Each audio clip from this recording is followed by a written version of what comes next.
Hey guys, Shaun Slone, and welcome back to Phoenix Wright is Returning. Alright, we're playing episode 2, Turnabout Sisters.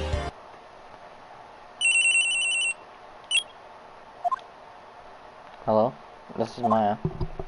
Hey Maya, it's me. Mia, what's up? You haven't called in a while. Sorry, I've been so busy. How have you been? Well, lonely. It's all your fault. No, I'm just teasing. I've been great. I'm finally getting used to having my own place. That's good to hear. Actually, I'm calling because I have a favor to ask. I know. You want me to hold evidence for you? Sharp as always. There's a lot of buzz about the upcoming trial. I just don't feel safe keeping the evidence here. I gotcha. So, what is it this time? It's a clock. Clock? Yeah, it's made to look like that statue of the thinker, and it tells you the time. Thought you might like it. You always like toys. Hey, I'm not a little girl anymore, sis. No. You know I'm only teasing. I should probably tell you the clock isn't talking right now. Huh? It's not working? That's lame. I had to take the clockwork out. Sorry. I put some papers inside it instead. Papers? Is that the evidence then? Well, there's a possibility that it might turn out that way, yes. You can come by the office tonight, say 9, to pick it up. I'll be in a pre-trial meeting until then. Okay, sis, but I expect dinner. Something good. Like, burgers. I could really go for a good burger. Okay, we'll hit the usual joint. Alright, it's a deal. Okay, sis, see you soon. Yep, I'll be waiting, Maya. Conversation recorded, September 5th, 9:27 a.m.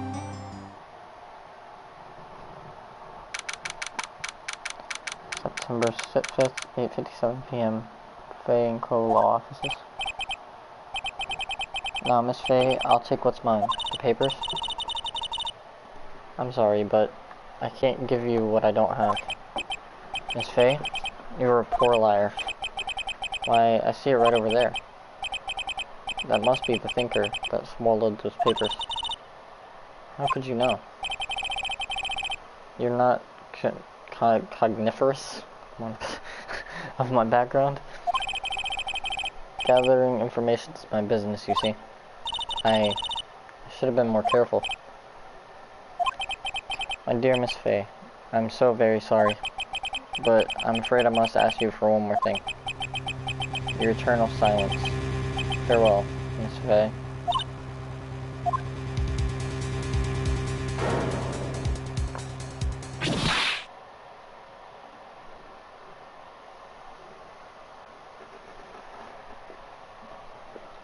Red, white, blue.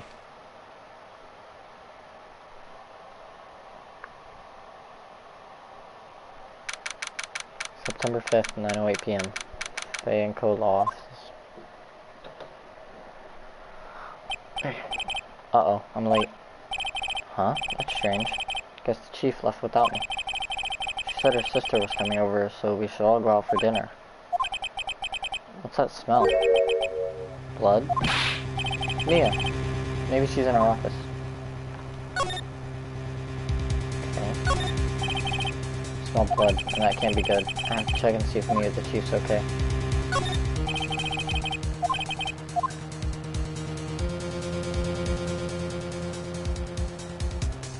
Okay.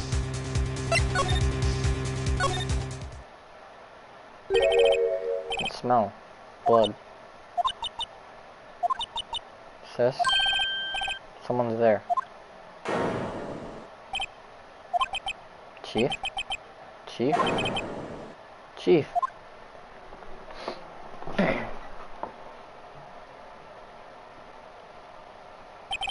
Who are you?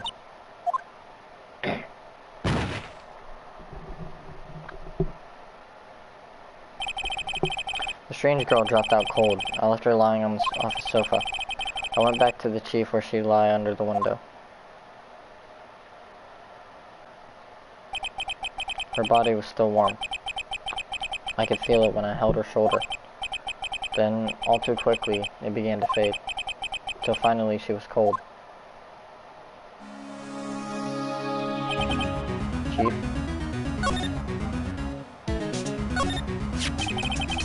Some shards of glass are scattered on the floor.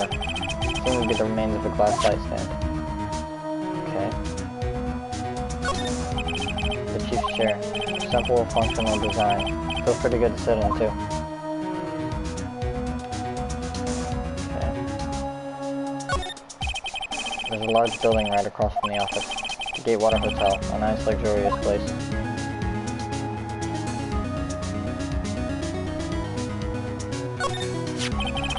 It's encrusted with dried blood.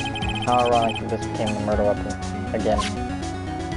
Yeah, that's, a little ironic. Chief. It's hard seeing her like this, but if there are any clues here... She was struck on the head with a blunt object. She probably died instantly. The thinker, lying next to her, must have been the murder weapon. The thinker added to the court record. There are some glass shards near the chief's body.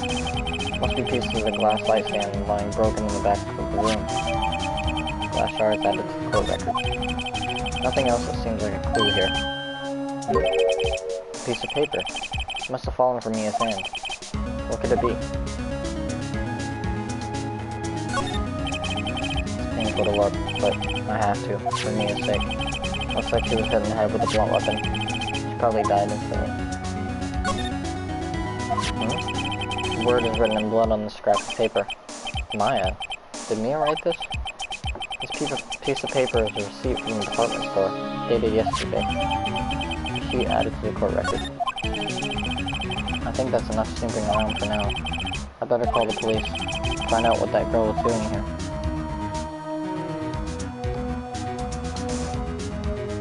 Could you say anything else?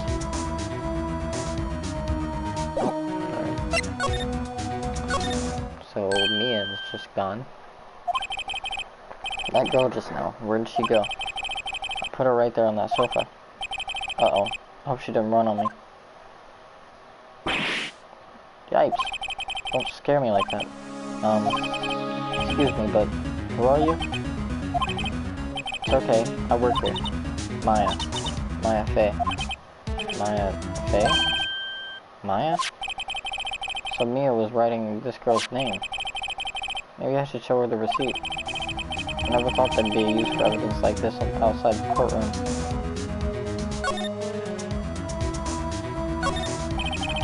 Large painting. I guess you'd call this modern art. I, on the other hand, call it a mistake. The sofa's for clients. It's a leather, a real luxury model. Okay.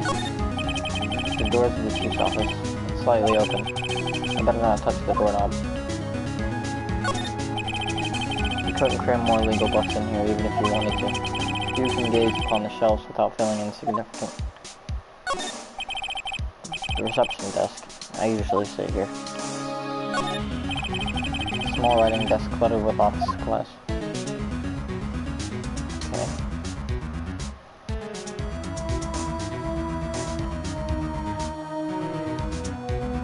That's everything.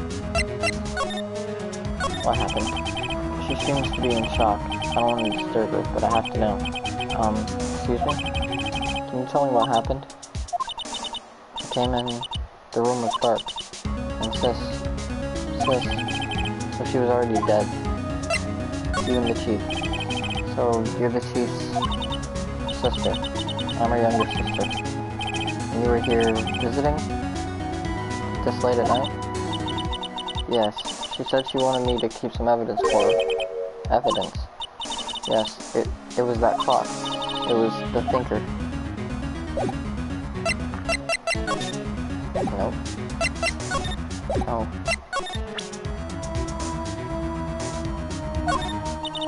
I'm sorry, I've never seen that before. About the thinker. The thinker. That was... Oh, sis. Probably shouldn't have asked her about the murder weapon. This was lying next to the chief. I know, I saw it there too.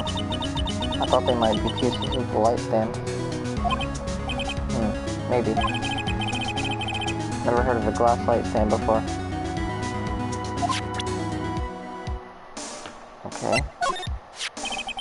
Before Maya died, she wrote a message with her own blood. She wrote it on the back of this receipt. That's my name. But why would she write my name? Please, just calm down. But why would sis write my name? Uh-oh. Now I've done it. I better hurry up and call the police. Okay.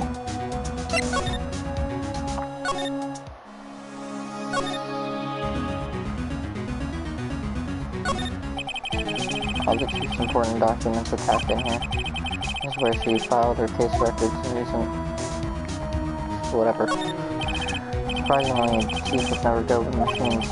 About all she used PC for was email. She picked up this instant model at some garage sale for practically nothing. Defying code ledger book. Everything is written in the chief's ultra-neat handwriting. Small office, but it makes a good bit of money.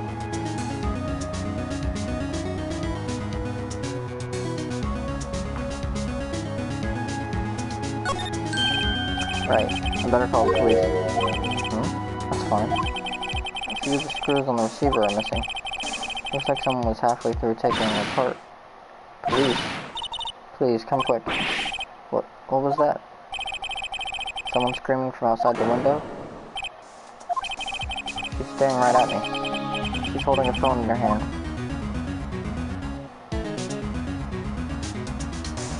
Okay. That doesn't seem good. The phone receiver is missing a few screws. I better not use it.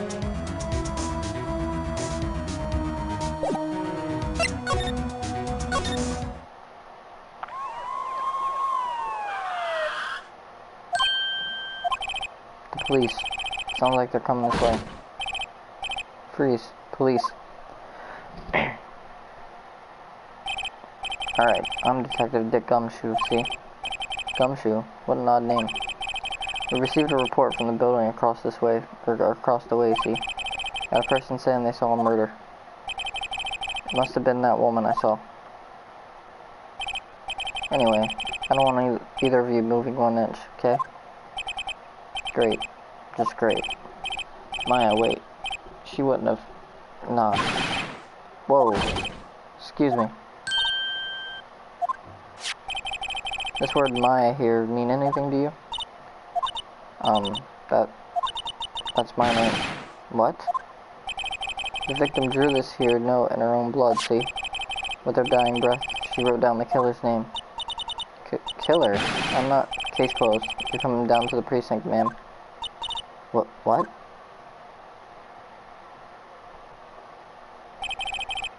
Mia's younger sister, Maya, was arrested on the spot. I was taken in for questioning and didn't get out until the next morning. My eyes were heavy, but I couldn't sleep.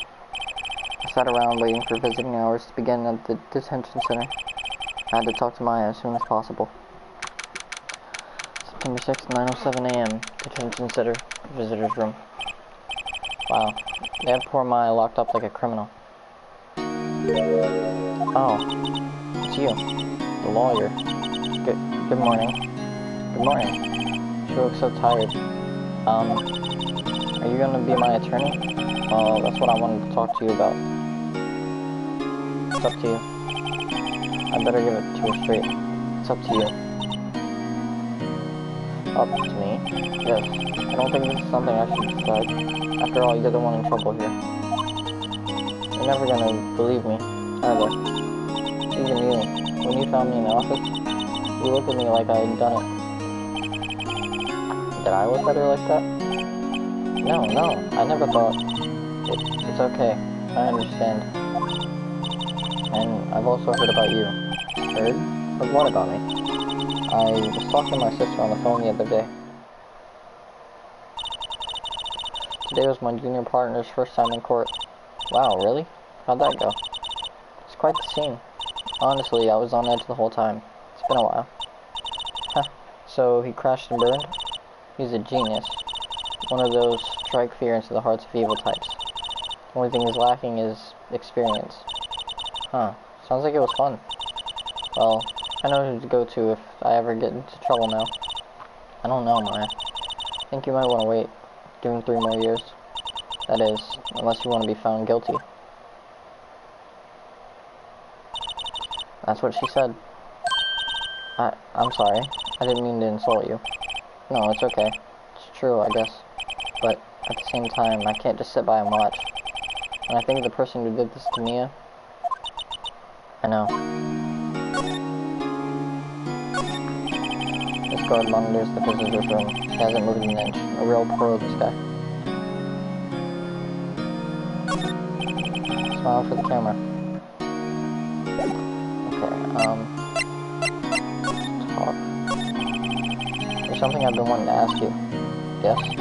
What's with that outfit? Oh, this? This is what all acolytes wear. It's my uniform, you could say. Acolytes? Like people in religious training? What is it you do? Oh, it's nothing strange, really. I'm a spirit medium in training. A spirit medium? Pretty sure that qualifies as strange. Day of the crime. Could you tell me about the day of the murder? Yes. Let's see. That morning, I got a call from my sister. She wanted me to hold on to a piece of evidence for an upcoming trial. Evidence? Yes, that clock shaped like a thinker. The one Larry made? How could that have been evidence in the case? Right, she said something about that. I remember. Do you want to hear it in her own voice? Her own voice? Yes. I'm pretty sure our conversation is on my cell phone. You recorded it. Yeah, I forgot how to delete those things. So, you say you have a conversation with your sister on your cell phone? Let's hear it. Right. Oh, I just remembered. That detective took my cell phone. Sorry. Alright, of course. Next time I see Detective Gumshoe, I'll ask him for it. I'll write you a note so you don't forget, okay? Sure, thanks. Mine's memo added to the court record. Day of the crime. Could you tell me about the day of the murder? Sorry, I know it must be hard. No, it's okay. All I've been doing the last few hours is talking about it. I've kinda gotten used to it. Let's see, that morning I got a call from my sister. She wanted me to hold on to a piece of evidence for an upcoming trial. That's the thinker clock that Larry made. Practically qualifies as a serial murderer by now. So then, when did you arrive at the office? It was right around 9. The lights were off and I could smell blood. Then I found her, my sister. Thanks, Maya. That's all I need to hear for now. So you're an acolyte, a medium in training. That's right. The Fly family, especially the women, have always been very sensitive to the spirit world. Wait a second. You said the Fae family? I don't know if it's Fire or Fae, so I'm probably going to change it every 5 seconds. So Mia was into this stuff too. Of course. She left the mountain to follow her career, she said. Her powers were first class too. I had no idea. Wait. What? So, you're a real, honest-to-goodness spirit medium. With the SP and all that? Yes. In training. Well, can't you contact me as spirit then? We can just ask her who killed her. I'm sorry. I'm still in training. I couldn't do something on that level. I thought that would be too easy. Something the matter? I was wondering, could I ask you a favor? This is the address of a famous lawyer. My sister gave me this a long time ago. She said if I was ever in trouble, I should call him. And, well, I'm in trouble. Do you need to go ask him to represent me? Sure, why not? I'll go ask. Thank you so much. I have no one else to turn to. Say, what about your parents? I see. Don't worry, leave it with me. Thank you. The trial's tomorrow, at 10. What? Tomorrow? Tomorrow. What if this guy refuses? He told me that if I don't find one, the state will pick an attorney to defend me. When will that happen? They're giving me until 4 this afternoon. The visiting hours are almost up. I better hurry. Right, I'll be back. Sorry, I've never seen that before. I wanted to ask you about the murder weapon. Of course, this... Better not ask her about this now. This was lying next to the chief's body. I saw that too. They said they thought these were pieces of a broken nightstand. Yeah, that seems about right. Thought I've never heard of a glass nightstand before this. Remember that receipt? You mean the one with my name on it? Any idea why she... Absolutely none. Do you trust me? I trust you. Why? Don't you think I did it too? No, I don't. It's just a hunch, but the detective thinks I did it. I wanted to ask you about your cell phone. That detective took it when they brought me in. So Gumshoe took it. I'll have to try to get it back next time I see him. Okay. Let's go to the Grossberg Law Offices. September 6th, Grossberg Law Offices. According to the receptionist, the big boss is out. She couldn't say when he'd be back. It must be hard to keep track of everything when you're a famous lawyer. Not to mention run an office like this. Guess I'll just have to come back later. Table for clients. An elegant ebony case. If I'm not mistaken, that lighter's made of solid gold. Even I can tell someone here's got money to burn. An expensive potted plant. No idea what kind of plant it is, but it's probably the most expensive one available. That painting has been bugging me ever since I stepped in here. The oil paint is so thick it's practically giving me a stuffed nose. I'm sure the price is nothing to sneeze at either, for that matter. Solid mahogany desk. The wood's been polished to a deep luster. Expensive-looking mahogany bookshelves, filled with expensive-looking books. Funny. They don't look like they've ever been read.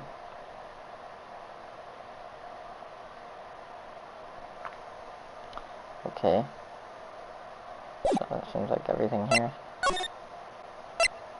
Let's go to September 6th, Van Code Law Offices. The office is filled with police officers. They're all busily searching for clues. Hey, you there. This is a crime scene, pal. No trespassing. Sorry. Don't I know you from somewhere? Wait, you're that Butts guy, aren't you? No, Phoenix Wright. How could anyone mistake me for Larry? Guess I got the wrong name, Mr. Wright. Sorry about that. That Butts guy, he was a killer. You're no killer, right? He was proven innocent. Right. And you were? Detective Gumshoe. Gumshoe, wasn't it? Dick Gumshoe? Right. At your service. Hang on. That's Detective Gumshoe to you, pal. Anyway, get the name right. And don't go calling me Dick. Hey, Dick, get over here. Yes, sir. But be right there. You're a lawyer, right, pal? If you got business here, you better do it quick. He thinks I'm Maya's lawyer. Okay. Mia's favorite potted plant. I remember it had this bizarre name no one could ever remember. Cordyline stricta, pal. Who's that?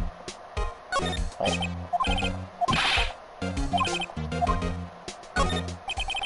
An old movie poster. Apparently this was the first movie that made Mia cry when she saw it. I have to check it out one of these days. There's a horrendous amount of legal books here. Scarier still is that Mia probably read all of these. Mia's desk, perfectly clean as always. The only thing that's missing is Mia. The sky is blue and so am I. There's that hotel right across the way. Okay. Talk to him. About Miss Fry, did you do an autopsy? You want to know the results, eh? Now, don't you look at me like that, pal. It's no use. She might have been your boss, but that doesn't mean you get any special treatment. Alright. You can see the report, but that's all. Autopsy report added to the court record. About Maya. Yeah, I'm looking forward to the trial. Sorry, pal, but this is one trial you aren't going to win. What? Why do you say that? The city's put Prosecutor Edgeworth on the prosecution. Edgeworth? I'm sure you know what that means, you being a lawyer and all. Prosecutor Edgeworth? That's right, pal. Mr. Miles Edgeworth himself. Wait, you do know him, don't you? Of course I do. I know him. He's a feared prosecutor. He doesn't feel pain. He doesn't feel remorse. He won't stop until he gets his guilty verdict. Oh, don't talk about him that way. You make him barely sound human. Still, I'm afraid this pretty much decides the case. So, Edgeworth is on this one. He hasn't lost a case since he became prosecutor at the incredibly young age of 20. Of course, there are rumors of back alley deals and forged evidence. All I know for sure is that Edgeworth hates crime with an almost abnormal passion. I never imagined I'd be facing him so soon. What's that? Sorry, pal, but I got no info for the likes of you. I was wondering, do you know anything about this? A statue? That's the murder weapon. Huh? He thinks the clock is just a statue, too. I'm starting to wish I'd never seen this thing. There was broken glass at the crime scene, right? Oh, that? Seems like a glass stand next to the victim fell over. Glass shards with pieces of the broken stand. There was a piece of paper next to the victim, wasn't there? Yeah, the one with the killer's name written on it? Are you sure that Mia wrote it herself? Given the condition of the writing, it's hard to say if it's her handwriting or not. So there's no proof that Mia wrote it. I was wondering, did you see my cell phone? Oh, that? I have that. Do you need you give it back?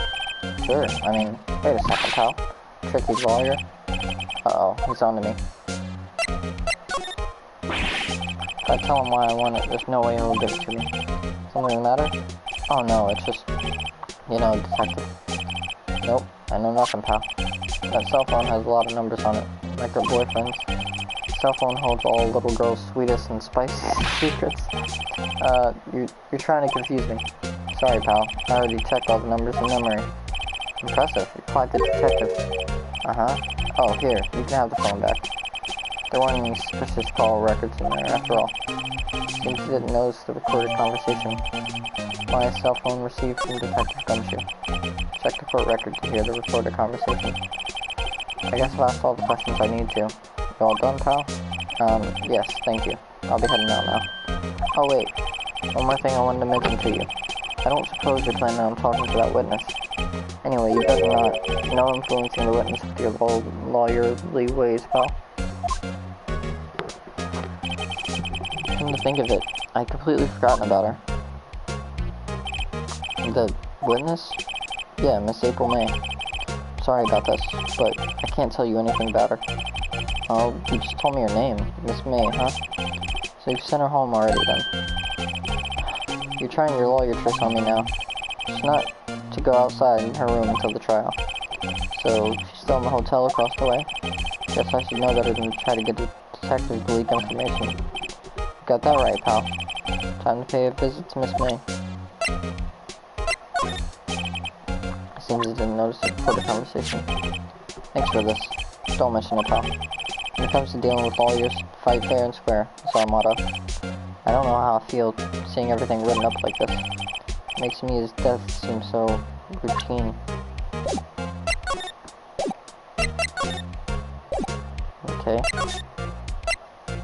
Now we can go to the hotel. September 6th, Gatewater Hotel, room 303. Well, hello there, handsome. Hi. Smooth, right? Real smooth. You're the lawyer, aren't you? The detective told me. He said don't say nothing to that lawyer, pal. And with herself, thank Detective Gumshoe for making my job harder. Gee, this is all like something out of a movie. It's all so exciting, I can hardly contain myself.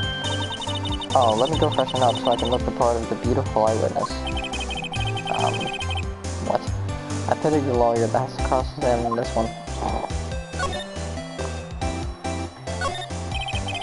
There's a screwdriver stuck in this drawer. I wonder what's inside. Let's take a look. Hey. Hey. What are you doing? No touching. Oh, bad boy. You really shouldn't pry around in other people's rooms now. You wouldn't want to make me upset, would you? Upset? I thought she was gonna explode for a second there. I wonder what could be inside the drawer. What's inside, I wonder? Maybe later. Ah, a still scene painting. Wait, should that be still life? Whatever, one of those hanging on the wall. Bottle and 2 glasses are on the table. Somebody must be staying with her. The late summer sunlight streams through the window. There's the fine co law offices building, of course. You can see inside the room pretty clearly from here. I think it would be a little difficult to recognize the face from this distance, though. Simple bed, been recently made. Nothing eye-catching here.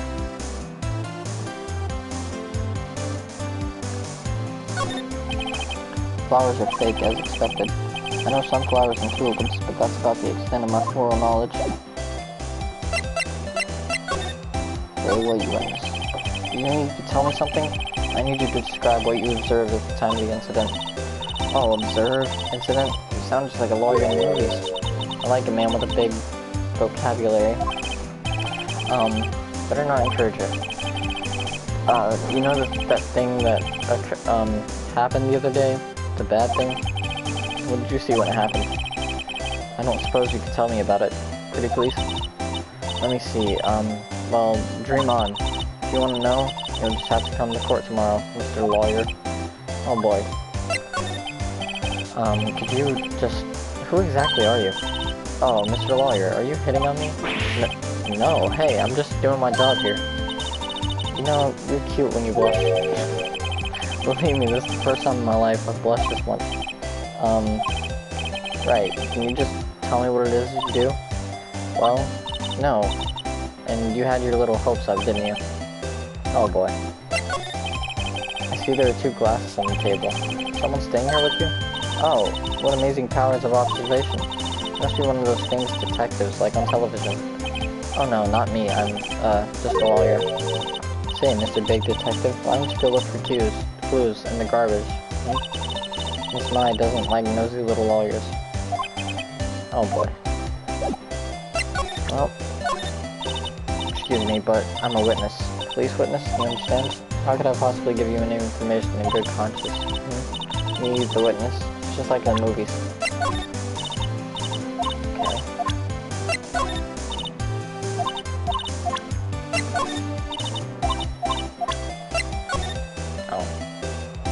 Alright, September 5th, 9:27 a.m. Mia, what's up? You haven't called in a while. Well, actually, there's something I want you to hold on to for me. Again? What is it this time? The clock is made to look like thinker. It's not working. I'll take the clockwork out.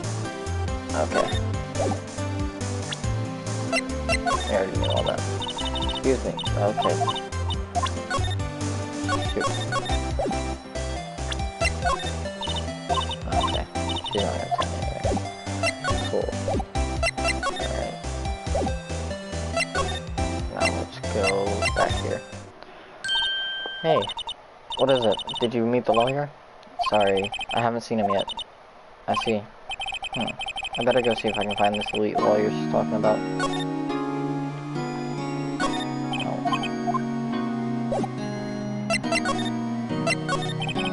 What about your family? I only have my sister. My father died when I was very young, and I don't know where my mother is. Don't know. So she could still be alive? The women in my family have been mediums for generations. They say a lot of spiritual power runs in our blood. About 15 years ago, our family was involved in an incident. There was a man, and he ruined our mother's life. Ruined. After that, she disappeared. Several years after that, my sister announced she would become a lawyer. She left the mountain. So, you live by yourself? Yes, I've gotten used to it. Oh, also, I had to become independent or I would lose my powers. I feel bad for her, all by herself on that mountain. So, who was this man who, ruined your mother? About 15 years ago, there was an unusual murder case. It made quite a stir. Everyone was talking about it. Apparently, police were running out of leads and they were getting desperate. Wait, they didn't use a spirit medium, did they? Police convinced my mother to try to contact the victim. Wow. So what happened? The case was solved. You thought? The man my mother helped the police capture was innocent. The police's consultation with the medium had all been carried out in secret, of course, but the man found out about it and leaked it to the press. He told all the papers that my mother was a fraud, and the media jumped on it big time. My mother became the laughingstock of the nation. I see. White. Excuse me. White. That was his name. My sister told me. White.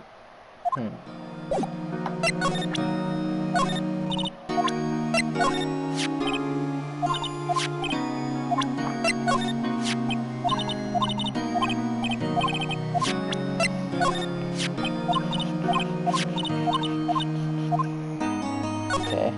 Alright, got all this. Alright. Hey, I got your cell phone back. Oh, say, can I listen to my sister's voice?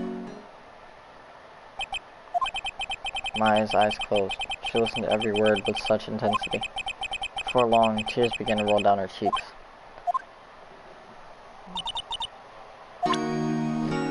You're welcome, I guess. Sorry, okay. Now let's go back to the lawyer's office. Seems that Mr. Grossberg is out. Well, maybe I should just wait here for him to come back. Ahem. That wasn't the most over-the-top clearing of the throat I've ever heard.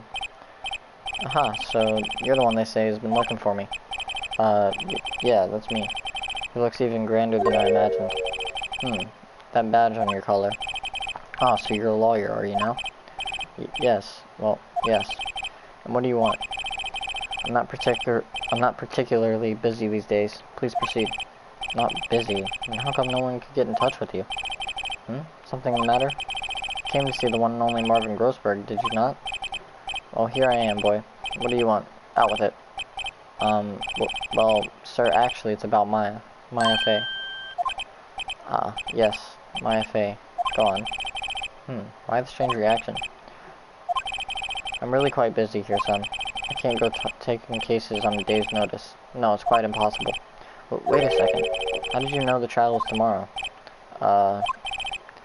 Anyway, I'm afraid it's entirely impossible for me to represent her. Sorry, end of discussion. What's going on? He refused me before I even got a chance to ask him. What do I tell Maya? Let's see if there's anything new here. I don't think there is, but... You're a fool. How can you just refuse like that? Please, tell me why I won't take the case. Well, you see, it's just, I'm busy, you see. The client is Mia Fey's sister. Mia trusted you. She knew her sister would be in good hands. Yes, of course, I know that. However, I'm sorry, but I must refuse. Sorry, goodbye. Creep? Fine. I don't have time to argue with you anyway. I'll go look elsewhere. Think not. Huh? Did you say something? I think not, I said. What do you mean? I'm terribly sorry, but I'm afraid that no lawyer worth their salt will take on this particular case. Terribly sorry, my boy. Why? I cannot say. I beg your pardon, but could you leave now? I have nothing more to discuss with you. What's going on here? How did you know Mia Fey? She worked here a long time ago. Quite the apprentice, that one. Learned my techniques in the blink of an eye. She left one day, quite suddenly. She had a mission, you see. A mission? You could see it in her eyes. She followed it with a burning passion. Never looked back, that one. That's quite a painting. Aha, you noticed. It's my pride and joy. Impressive, isn't it? Well, isn't it? The color of the sky, the hue of the sea, the weave of the straw hat. It's worth at least $3 million. I have no intention of parting with it, of course. No, I won't sell it. Not even to you. I wasn't interested. It's not for sale. I'm not buying. Jeez.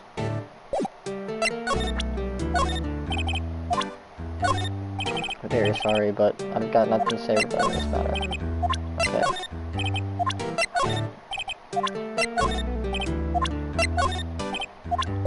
Okay. Well, I guess let's go back here. Nope.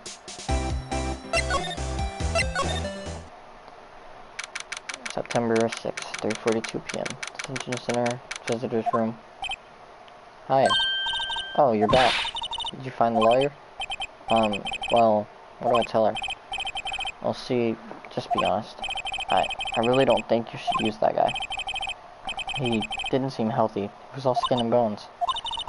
What really happened? You don't mean he refused to help? I see. I've been abandoned then. Just a little longer now before the state-appointed lawyer comes, I guess. 4 p.m. Time's up. What should I do? Do I just leave her and go home? I've made up my mind. I'm gonna defend you whether you want me to or not. Why? Why? Well, I can't abandon you. No one is as sad as a person without any friends. I know I've been there a long time ago. Why did I become a lawyer in the first place? Someone has to look out for the people who have no one on their side. Maya, I won't abandon you. You can count on me. That's so kind of you.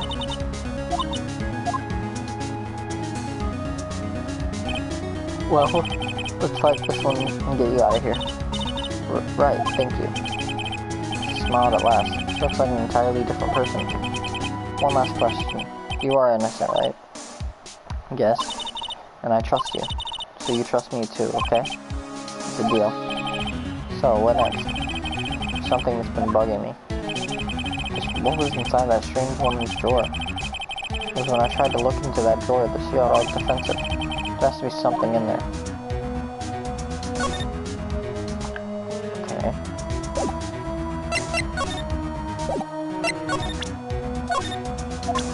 Okay, showed her everything there. Good afternoon, sir. Excuse me? You are? I beg your pardon, sir. I'm the bellboy of this establishment, at your service, sir. Oh, right. I've just came up to deliver room service, sir. Do you know where Miss May might be? I believe our guest, Miss May, is currently using the, facilities. If you've no need of anything, I'll be taking my leave. Please, stay as long as you like. Enjoy. Yeah. Wait, no, hey. Why does it seem like every time I come here, I end up embarrassing myself? Wait, now's my chance to snoop around a bit. Oh, I almost forgot. Yeah, you came back quick. Might I ask you to inform Miss May that there's a message for her? Please tell her that Mr. White of Blue Corp phoned. Oh, right, sure. Mr. White of Blue Corp. Where have I heard that name?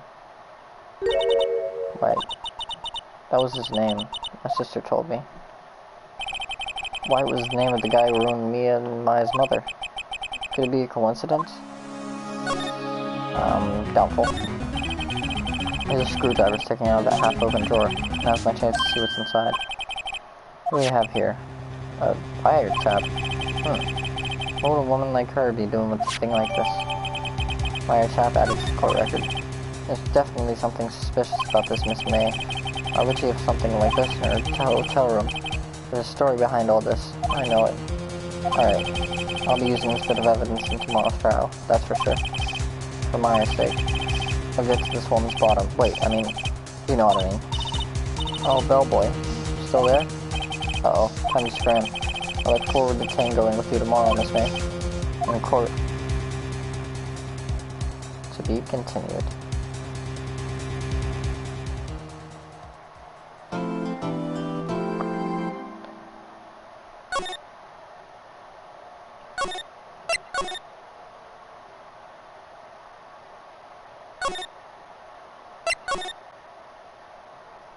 I just saved twice for no reason, but... September 7th, 10 a.m., District Courtroom number 1. Court is now in session for the trial of Ms. Maya Fay. The prosecution is ready, Your Honor. The defense is ready, Your Honor. Miles Edgeworth. I better not show any signs of weakness today, or he'll be on me in an instant. Mr. Edgeworth, please give the court your opening statement. Thank you, Your Honor. The defendant, Miss Maya Fay, was at the scene of the crime. Prosecution's evidence she committed this murder. We have a witness who saw her do it. The prosecution sees no reason to doubt the facts of this case, Your Honor. I see. Thank you, Mr. Edgeworth. Let's begin then. You may call our first witness, Your Honor. The prosecution calls the chief officer at the scene, Detective Gumshoe.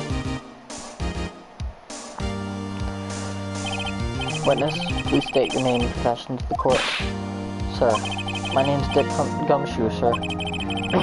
Ow. I'm detective in charge of homicides down at the precinct, sir. Detective Gumshoe. Please describe for us the details of this murder. Very well, sir. Let me use this floor map of the office to explain. Body was found by this window here. And the cause of death? Loss of blood due to being struck by a blunt object, sir. The murder weapon was a statue of the thinker found next to the body, sir. It was heavy enough to be a deadly weapon, even in a girl's hand, sir. The court accepts the statue as evidence. They're still calling it a statue. Floor plans added to the court record. Now, Detective. Yes, sir. You immediately arrested Miss Maya Fey, who was found at the scene, correct? Can you tell me why? Yes, sir. I had hard evidence she did it, sir. Detective Gumshoe? Please testify to the court about this hard evidence. Maya Fey's arrest. As soon as the phone call came in, I rushed to the scene. There were two people there already. The defendant, Miss Maya Fey, and the lawyer, Mr. Phoenix Wright. I immediately arrested Miss Maya Fey. Why? We had a witness account describing her. The witness saw Miss Maya Fey at the very moment of the murder. The very moment, you say. Very well, Mr. Wright. You may begin your cross-examination. Yes, Your Honor. Cross-examine what? I couldn't see a single contradiction in that testimony. Hey, Maya just threw something at me. What's this? When my sister couldn't find any contradictions in the witness's testimony, she would bluff it and press the witness on every detail. The witness always slips up and says something wrong. It worked lots of times. I should have expected Maya would know some of her sister's tricks. Alright, let's give this a try. Something the matter? No, Your Honor. I'd like to begin my cross-examination.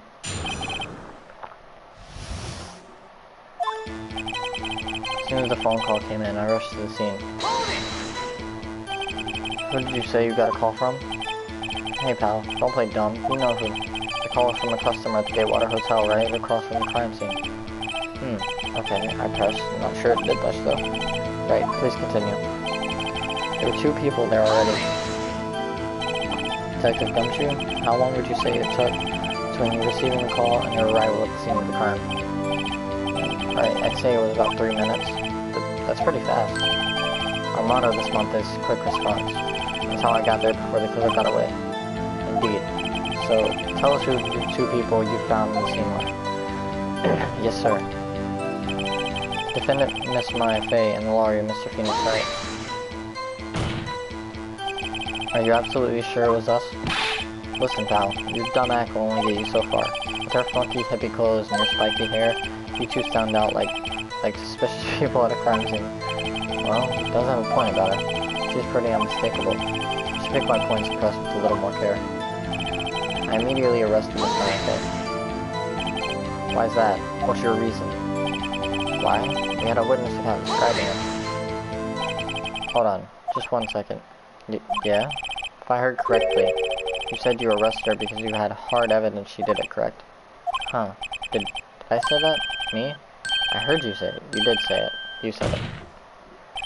Exactly what about the suspicious woman in Pink's claim was hard evidence? What? Miss May isn't suspicious, and she sure isn't Pink, pal. Well, I guess she is Pink. That's enough, Detective Gumshoe. Do you have any more solid proof other than your claims, Detective? I guess pressing can have its advantages. Yes. Sorry, I got the order of things mixed up in my testimony. Your Honor, sir. There was something I should have told you about first, Your Honor. Very well, Detective. Let's hear your testimony again. Okay. After securing the suspect, I examined the scene of the crime with my own eyes. I found a memo written on a piece of paper next to the victim's body. On it, the word Maya was written clearly in blood. Lab test results showed that blood was the victim's. Also, there was blood found on the victim's finger. Before she died, the victim wrote the killer's name. How you like that? That's my hard evidence. Before we begin cross-examination, I have a question for you, Detective. Your Honor, why didn't you testify about the vital piece of evidence the first time? I know, I'm real embarrassed. I forgot about it, Your Honor, sir. Try to be more careful. Very well, the defense may begin its cross-examination.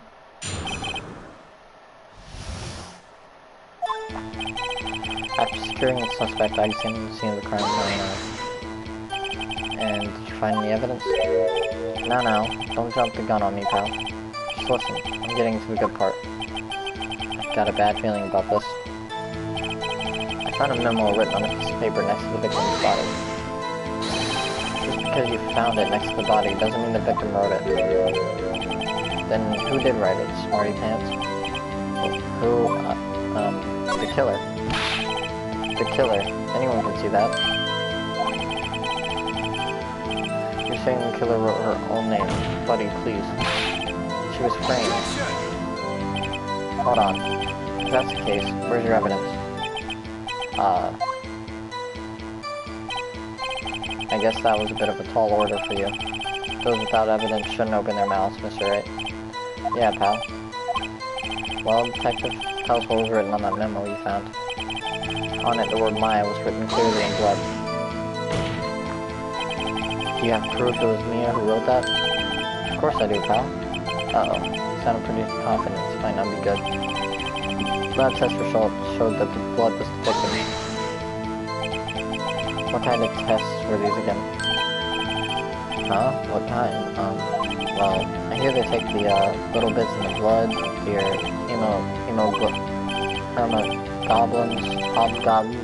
hermagoblin bobbin. I refuse to testify in this matter, pal. I'm no expert on blood tests. Yes, that was quite clear. You may continue with your testimony. But thanks, pal. I mean, Your Honor, sir. Detective Gumshoe? Yeah? I look forward to your next evaluation, as should you. Oh. That was a mess. Right, where was I? Also, there was blood found on the victim's finger. On which hand was the bloody finger, Detective? The right hand. She was right-handed. Nice try. Uh-oh. I guess it wasn't too hard to see what I was getting at there. Before she died, the victim wrote the killer's name. Detective Gumshoe, do you get a lot of cases where the victim actually writes the killer's name? Sure, it happens all the time in books and movies. This isn't a movie, Detective.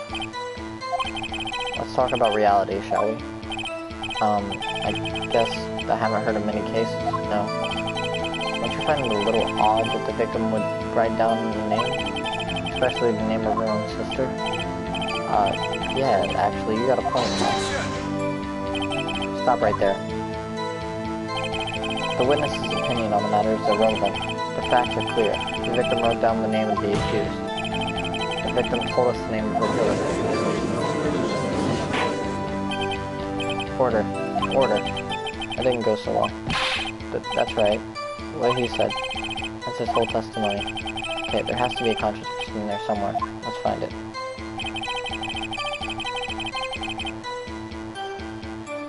Okay. Let's see.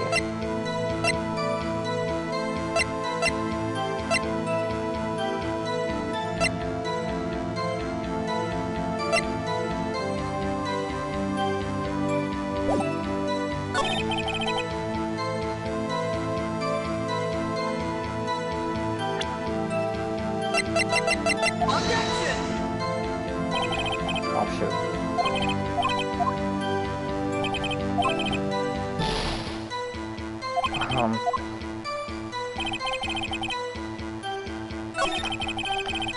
Word Maya was clearly written in blood. Test results that the blood was the victim's.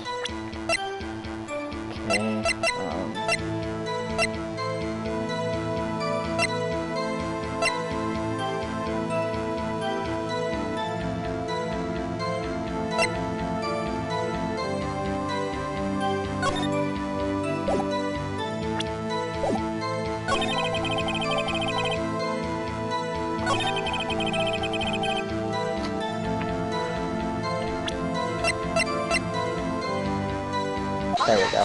That was instantaneous.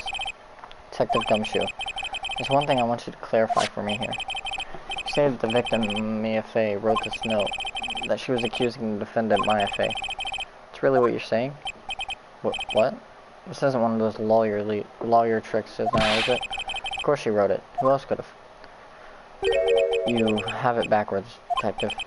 But backwards. The victim is the only person who absolutely could not have written it. This is a report from your department, Detective. Immediate death due to a blow from a blunt object. She died immediately. But no butting your way out of this one, Detective. Order. The defense has a point. Someone who died immediately wouldn't have had the time to write anything down. Mr. Wright, I beg your pardon, but when exactly did you obtain that autopsy report? But when? The day after the murder? Was it after? Oh, pretty sure after. It was the day after the murder. Prosecution's point being, that autopsy report is outdated, Your Honor. What? A second autopsy was performed yesterday at my request. Death was almost immediate due to a blow from a blunt object. There is a possibility the victim lived for several minutes after the blow. I received these results this morning. But no way. Your Honor, it's quite easy to imagine the victim did have time to write Maya. That is all. I see. Damn you, Edgeworth. I should have known you'd have something up your sleeve. Why, Mr. Wright? You look shocked. Something you want to say?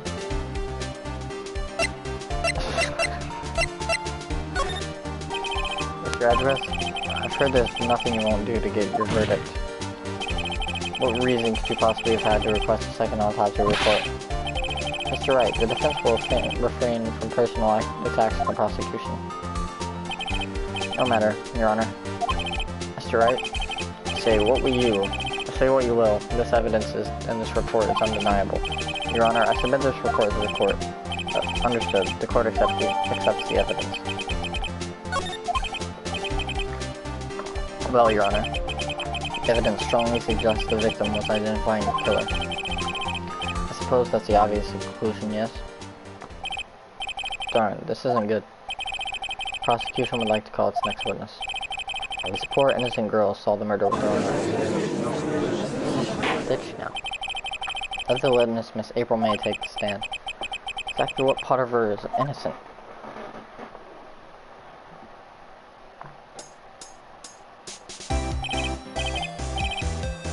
Witness, your name please? April May.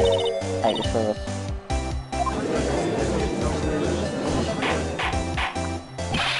Order. An introduction does not require any reaction from the crowd. The witness will refrain from wanton winking. Yes, Your Honor. This is not good. She's already captured the heart of every man in this courtroom. Tell us, where were you on the night of September 5th when the murder occurred? Gee, I was, in my hotel room. I checked in right after lunch. And this hotel is directly across from the Fay & Co. law offices. That's right. Please testify to the court about what you saw. Witness's account. It was 9 at night. I looked out the window, you know? And then, I saw a woman with long hair being attacked. The one attacking her was the mousy girl sitting in the defendant's chair. Then the woman, dodged to one side and ran away. That girl, she caught up to her and she hit her. Then the woman with the long hair, she kinda slumped. The end. That's all I saw. Every little bitsy-bitsy. Well, Your Honor, I see. It is a remarkably solid testimony. I don't see a need to trouble the witness any... But wait, Your Honor. Yes, Mr. Wright? What about my cross-examination? I thought the witness's testimony just now was quite firm, didn't you? Mr. Wright, I understand you were Miss Maya Fay's understudy, were you not? You must know her techniques well. Her cowardly way of finding tiny faults in perfectly good testimonies. Hey, how dare you? Well, Mr. Wright, will you cross-examine the witness? Yes. I'll gladly proceed with the cross-examination. Only because I have a feeling Edgeworth doesn't want me to. She has to have some weakness. Very well, you may begin your cross-examination.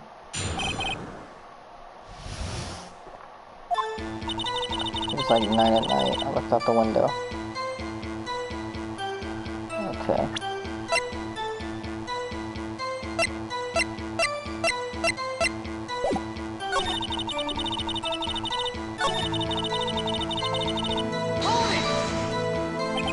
Why did you do that?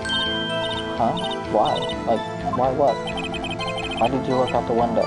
Were you expecting to see something? Oh, well, gee. What, that's it? She can't get out of this question that easily. I sort of, I had a feeling. Well, I have a feeling she's trying to avoid the question. Maybe I should press a little harder on this one. Let's see how far I can run with this. Surely you must have had a reason to look out your window at that time of night. Oh. Mr. Wright, I will not have you battering my witness. But battering? You insist on needling her with these trivial questions. I really don't think it should be allowed. Yeah, stop him. Poor girl. Order. Mr. Wright, you've been warned. Poor girl. What about poor me? You looked out the window. What did you see next? And then, I saw a woman with long hair being attacked. The one with long hair? That was Mia Fey. Slender, sort of. Well, some people might say pretty if that's your thing. Your thing. And the person attacking her. The one attacking her was the mousy girl sitting in the defendant's chair. How do you know she was the defendant? Huh? Well, you know, she had a girlish physique. Men know these things. Look, I just know, okay? There's only one person who sees the crime with a short, girlish figure. Testimony is bulletproof, Your Honor. He's right. I question the testimony. Hold on a minute. That testimony stinks. What? Miss Mai, I'm willing to bet that you saw nothing. Did you really see the defendant at all? Mr. Wright, what's the meaning of this? Yes, what is the meaning? Somebody tell me, because I'm clueless. About this, I mean. Okay, if you really witnessed my client, Maya Fey, you would have noticed her clothes before noticing her physique. No one wears clothes like this on a daily basis, except her. I'm no expert on fashion, but her hairdo looks far from normal to me. However, the witness's testimony mentions neither of these things. The testimony is bogus. But still, we don't know if she was dressed that way the night of the murder. She was, Your Honor. I saw her, and so did Detective Gumshoe. What do you say to that, Miss May? What are you trying to say, you mean lawyer? I saw it, I saw. I just didn't think all the trifling little details were necessary, darling. Miss May, the court would like to remind you to please omit nothing in your testimony. I'm sorry, Your Honor. I'll be a good girl. I promise. No. Your testimony again, if you would. Damn, I almost had her.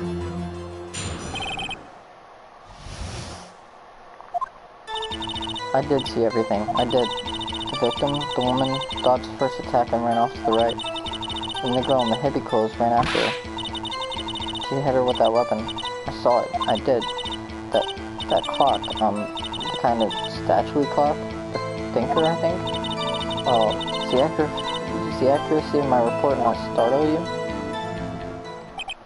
I see. I only wish you had been so detailed from the beginning. Please begin the cross-examination. Okay. Hang on. Is that right, as in you're right, as you look from the hotel? Which hand do I hold my knife in again? Right, it was my right hand, right? Satisfied, Mr. Wright? Please continue. And the girl in the hippie clothes ran after her. How convenient for you to remember her hippie clothes. That's what she was wearing. Oh, and her hair was all done up like a bun. What happened then? When she hit her with that weapon, I saw it. I did. Where did this weapon come from? She picked it up from the desk. I see. What sort of weapon was it? That clock. The kind of statue clock? The thinker? Hold up. Clock?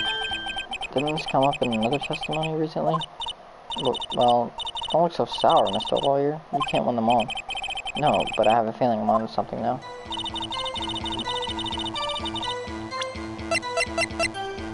Objection! Miss May, what you said just now was quite revealing. Revealing? Oh, you'd like that, wouldn't you? Okay. You just said that the statue of the thinker was a clock. There's no way of knowing that just by looking at it. Another person in much the same position as you recently called this a clock, too. And he was found guilty of murder. Order. Miss May, can you explain how you know this was the clock? Oh, the witness saw the murder with her own eyes. That's all that's important here. The defense is trying to confuse the issue with trivial concerns. Yes, of course, you will withdraw your questions, right? But questions are all I have, Your Honor. And as you may recall, I've caught murderers with these questions before. Only once. Objection sustained. You may continue to question the witness. That was close. You stopped me there, the trial would be over. Huh? What? So, what happens now? What happens now is you answer my question. How did you know it was a clock? What? That's... because I heard it? Yes, I heard it saved time. So, you've been to the law since a fine co. No, hey, I didn't say that. Why would I go there? I heard it from my hotel room. The lost and co where the murder took place is very close to the hotel. She could have easily heard the clock. Well, Mr. Wright, are you satisfied? Nope. No, Your Honor. I can't give up now. I'm not satisfied because she couldn't have heard it, because the clockwork was taken out. You were at the hotel. There's no way you could have heard the clock go off in the building next door. You have proof that she could not? Amateurs. Listen to me, Mr. Wright. In the courtroom, proof is everything. Without it, you have nothing. You are nothing. And I would like to propose a test to see if she really could have heard. The prosecution denies your request. What? On what grounds? This is a trivial matter with no direct bearing on the case at hand. Indeed, objection sustained. Damn, time to switch directions, quick. Ready to proceed, Mr. Wright? No, Your Honor. I can't give up now. I'm not satisfied because it couldn't have wrong. Your Honor, members of the court, it is inconceivable that the clock in question rang. It's empty. That clock is missing its clockwork.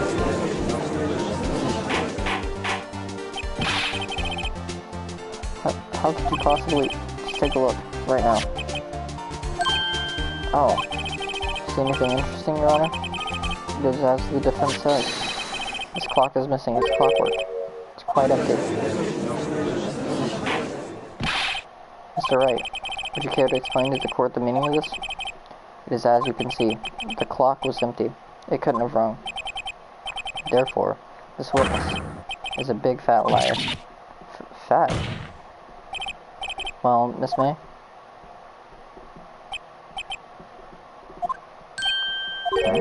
Quite a show you put on for us, Mr. Wright. You knew the clock was empty. Somehow, you knew. I'm afraid you've forgotten one thing, however. Indeed, the clock is empty. As you say, it can't ring. However, we must ask, when was the clockwork removed? If it was after the witness heard the clock, then there's no contradiction. That's true. That is a possibility. The clock might have been emptied after she heard it. That is exactly what happened, Your Honor. Well, Mr. Wright, can you prove when the clockwork was removed? Impossible, of course. I have proof. Wasn't it you who told me proof is everything? Well, I was listening. And now I'll show you the proof you like so much. The evidence that proves when the clockwork was removed is the phone. Take a look at this. It's a very cute cell phone. Oh, you have a girly phone? Wait, this isn't my phone. Listen, this is the defendant's cell phone, and it contains a recording. A recording of the conversation she had with the victim on the day of the murder. Order. The defendant's cell phone. This wasn't brought to my attention. Perhaps Detective Gumshoe overlooked it? Good detective better remember he's up for evaluation soon. I gotta say, I'm starting to feel bad for the big fella. Let's hear the conversation. So you just want me to hold on to the thinker for you then? If you could. I should probably tell you, the clock isn't talking right now. Huh? It's not working? That's lame. I had to take the clockwork out, sorry. September 5th, 9:27 a.m. Your Honor, I think this makes it clear the clockwork was already gone by the time this was recorded, which was well before the witness even arrived at their hotel. But, no? Well, Miss May, would you care to explain this to the court? How did you know that weapon was a clock? But, well, isn't that obvious? I saw that clock before. What store was that again? I go to so many. Oops, I forgot. The witness had seen it before. That would make sense. Does the defense have any objections, Wright? Yes. The witness claims she had seen it before, but this directly contradicts the piece of evidence already submitted to this court. Oh, then let's see it. Please produce this evidence that will prove the witness had not seen the clock before. It was made by Larry Butts. It's simple. This clock was never in any store, ever. What? A friend of mine made that clock. Only two exist in the world. And the one that isn't here is in police custody. Impossible. Everything is sold in stores. Miss May, I think it's high time we went shopping for a better excuse. Oh, excuses not on sale today?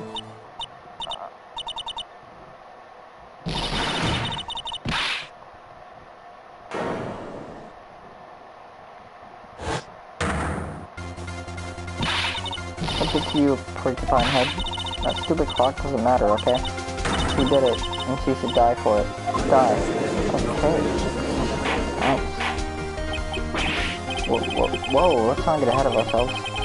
This is a court of law, and the witness will remain calm. Oh? So weird. Did I, lose it? I guess I did. Scary. Miss May, let me ask. Tell me, how did you know the weapon was a clock? Oh dear. Does the defense have an opinion on this behavior? Okay, this is it. Yes, Your Honor. Allow me to explain how I see truth to the matter. Staple May, you knew the weapon was a clock because you had heard about it. The witness had never held the clock in her hand. However, she had heard that it was a clock. She heard? That is correct, Your Honor. There's no other way she could have known the thinker was a clock. And I can show you the proof. Oh, this is interesting. See it then. Show me evidence proving that the witness heard the murder weapon was a clock.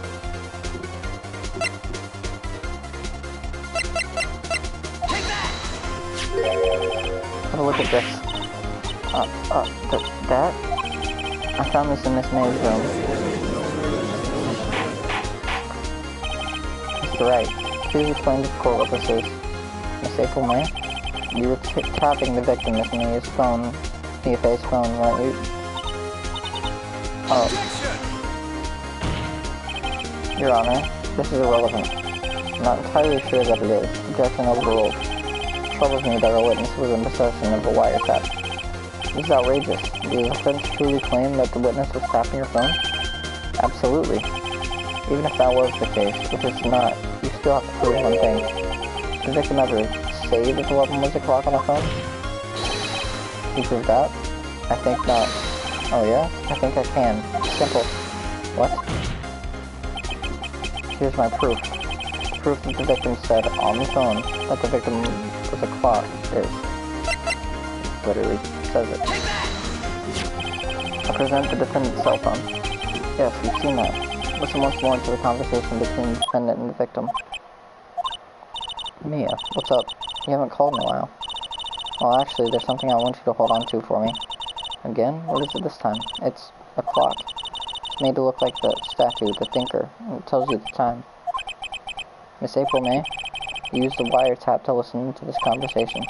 That's how you knew the thinker was a clock. Am I wrong? Your Honor, this is ridiculous. Your Honor, look at the witness's face. Does she seem amused to you? The defense demands an answer. Witness, answer the question. Did you tap her phone? Miss May, shut up, all of you. Who gives you the right to talk to me like that? You lawyer?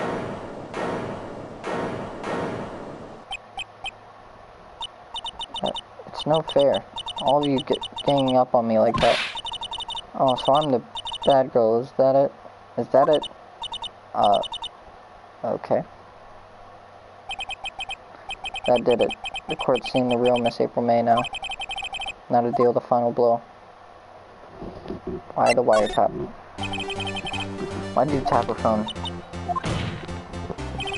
Answer the question. Do I have to? Isn't this a murder trial? Isn't tippity-tapping irrelevant? Gosh, she's saying exactly what Edgeworth wants her to say. Miss May, you were tapping the victim's phone. I hardly call that irrelevant. While this court does not condone the defense's tone of voice, he has a point. Well, Miss May, do you have an explanation for the court? Can you prove you had nothing to do with this murder, even though you tapped her phone?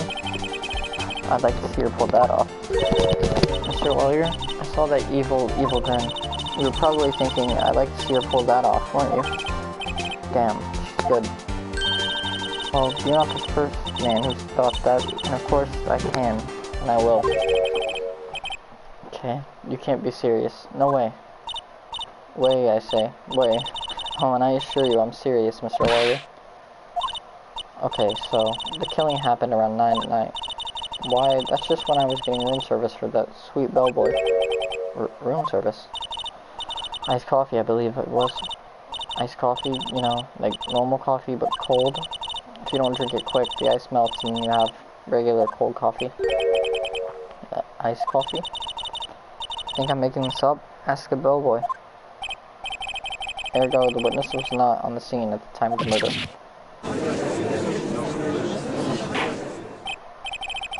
So, where does that leave us? It's my great displeasure to inform you that the witness appears to have been tapping the victim's phone. However, that is a separate crime with no bearing on the current case whatsoever. Her testimony stands. She saw the defendant, Maya Fey, commit murder. No, they're gonna let her just walk away? There's no way I can win this unless I tie Miss May to the murder somehow. Well, does the defense have anything to say? Well, come on, think of something. The defense would like to call the hotel bellboy as a witness. There's something suspicious here. I'm gonna get to the bottom of it. I think you've sunk in quite low enough already. I object to calling the bellboy. But why? What's your reason? Because I hold that wiretapping had nothing to do with the killing. However, you agree to one condition I'll consent to calling this witness. Condition? If Miss April May's alibi is not called into question after you examine the bellboy, then you will recognize that Miss April May was not the killer, thus she is innocent. And thereby you must also accept the verdict of guilty for Miss Maya Fey. That is my condition. What? I better find something suspicious in that bellboy's testimony. Otherwise Maya will be declared guilty on the spot. What should I do? Alright, I've got nothing to lose except for, well, everything. Understood, I accept your condition. Fool. Fell right into my trap. Uh-oh. Wait. Very well. The court calls the hotel bellboy to the stand.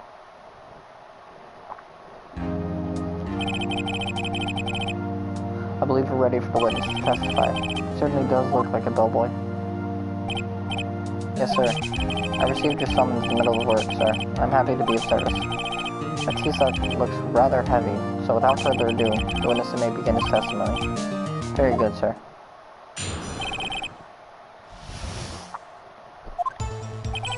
I'm the head bellboy at the fine Gatewater Hotel, in business for 4 generations. I believe I received a call after 8 in the evening from our guest Miss May. She asked for a nice coffee to be brought to her at 9 on the dot, sir. I brought it to her precisely the requested time, of course.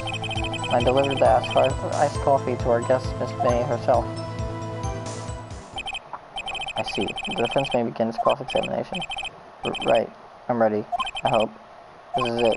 If I can't prove Miss May was involved with the murder now, Maya will be finished.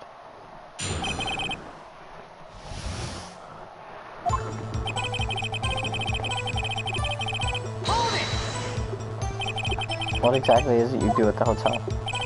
Why, anything required of me, sir. I check in guests, I check out guests, I clean rooms, I make beds, I even deliver room service, sir. checked Miss May in personally. Are you always so prim? Mr. Wright, you will refrain from asking frivolous questions. I believe I received a call after 8 in the evening from our guest, Miss May. Are you sure it was Miss May on the phone? Absolutely, sir. How can you be so certain? I checked Miss May in personally, sir. Not only did I see her in all her stunning radiance, but I also heard her voice. Then I saw them, and point being, I remembered her quite well, sir. Yes, what then? She asked for a nice coffee to be brought to her at 9 on the dot, sir. 9 on the dot, you say? Yes, I confirmed the detail several times. She's watching a program on the TV and wished to drink after she finished, sir. 9, the time of the murder. I brought it to her at precisely the requested time, of course. Precisely 9 then? Precisely, exactly, and most definitely, sir, 9 p.m. How can you be so sure? Miss May was quite insistent that it be brought then. Oh, bellboy, I'd like iced coffee at exactly 9? Something like that, sir. Therefore, I knocked on her door at the crack of 9, sir. Why would she be so particular about the time? And I delivered the iced coffee to our guest, Miss May herself. You're sure it was Miss April May herself? Have I called her Mai? Absolutely, sir. It's May. Absolutely?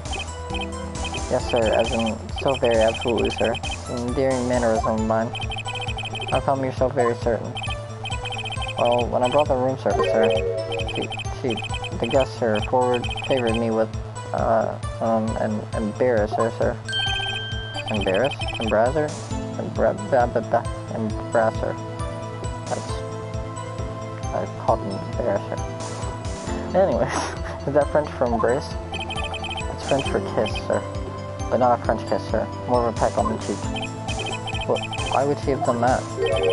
I believe, perhaps, she was momentarily swayed by my prim demeanor, sir. It was a moment I shall never, ever forget, sir. It was pretty fishy to me. I think our Miss May was up to something and wanted the bellboy to remember her. It's no good. There's nothing there. Is that it? Finally, you understand. This bellboy has absolutely no reason to lie. Now, if you have any decency, you'll learn this rather tedious cross-examination here. It was a bit tedious. Witness may leave the stand. I can't let this happen, can I? Wait. Please wait. Yes? Does the defense have something to add? One last question. Let me ask one last question. Your Honor, I must object. This charade of justice has gone on long enough. Now, Mr. Edgeworth. Alright, Mr. Wright. I'll give you one more question. That's all. Okay. This is really it now. This is my last chance. What am I asking about?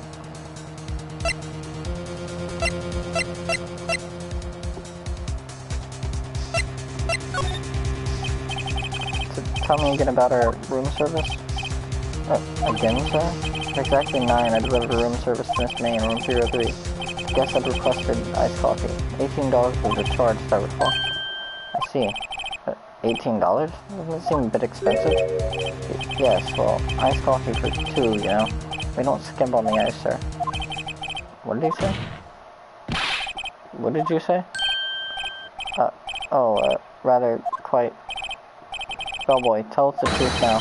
Was someone else staying in Miss May's room? I object. That was objectionable.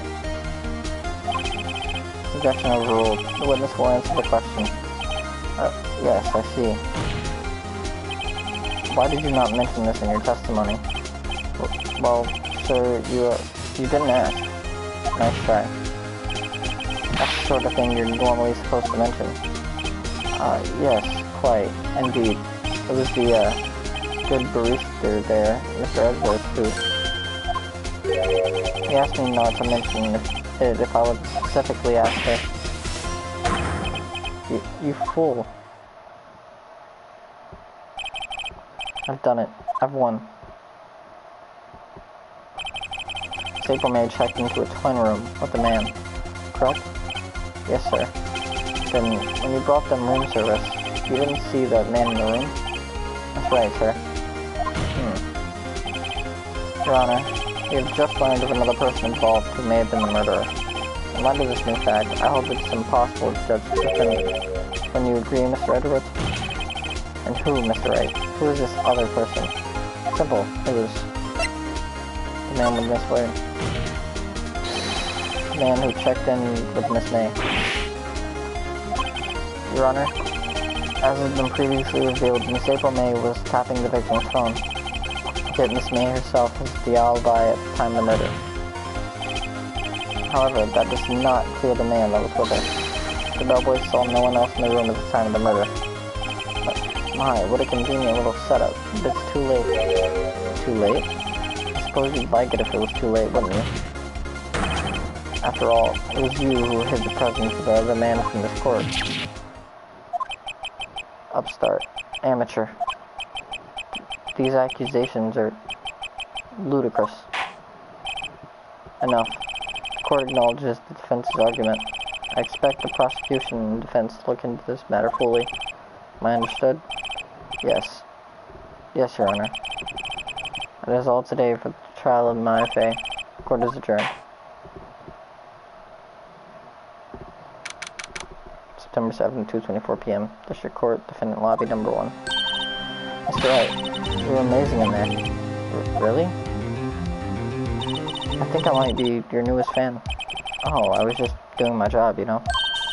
Then again, that other attorney was pretty cool too. Huh? The face of his with its eyes wide and trembling lips sent shivers up my spine. If you say so. So what happens with me? Do I get to go home now? Well, no, I don't think so. Not yet. Oh, I see. But I got a great lead in today's trial. A lead? That man with Miss May. Who's the key? Oh, I get it.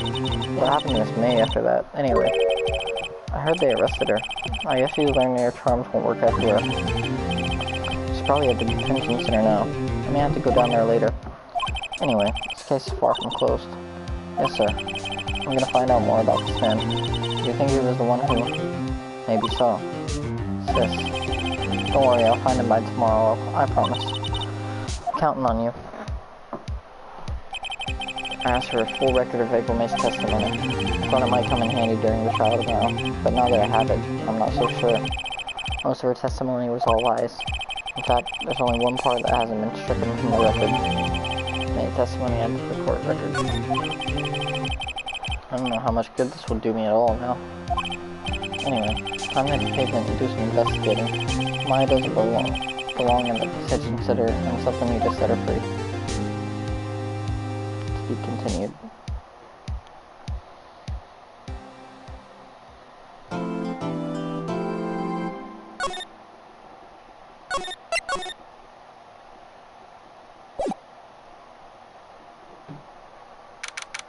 September 7th, 11 p.m. to consider visitors room. Well, hello. I didn't expect anyone to visit me in such a dank place as this. It's really quite moving. Not you stinking lawyer. I hope you die. Did you come to laugh? Yes, laugh at the fallen Miss May? No, not really. There's something I wanted to ask. Unfortunately, there's nothing I want to be asked. Haven't you done enough questioning, you spiky head? Here we go again. Please, you're scaring the security guard. So, what is it you wish to ask of me then? For starters, how did you get to be so totally whacked? This guard monitors the visitors room. He hasn't moved an inch. Real pro. Or maybe he just doesn't get to see a lot of women like Miss May in here. Okay, so that's the same. About the man who stayed with you in your hotel room. You telling me about him? Where is he? Come on. No way, Jose. Maybe you've had something to get her to talk. The wiretap. How did you place a wiretap on May's phone? Oh, when you say it like that, it sounds so cold, so criminal. Tapping people's phone is a crime, Miss May. Oh, and I suppose you learned that in lawyer school? Creep. This woman is impossible to talk to. Say, why are you so angry? I mean, you don't look like a bad person. Oh, that does it. Bottom-feeding scum-sucking lawyer. But Bottom, I can't tell. Does she have a thing against lawyers? Or is it just against me? Hey, guess what? Actually, I really hate your guts, so get lost, because, well, I'm not cooperating. Thanks, I noticed.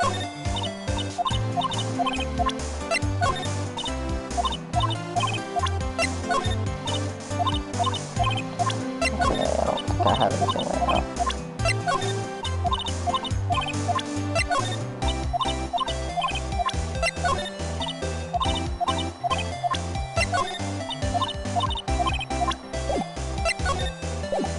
Okay.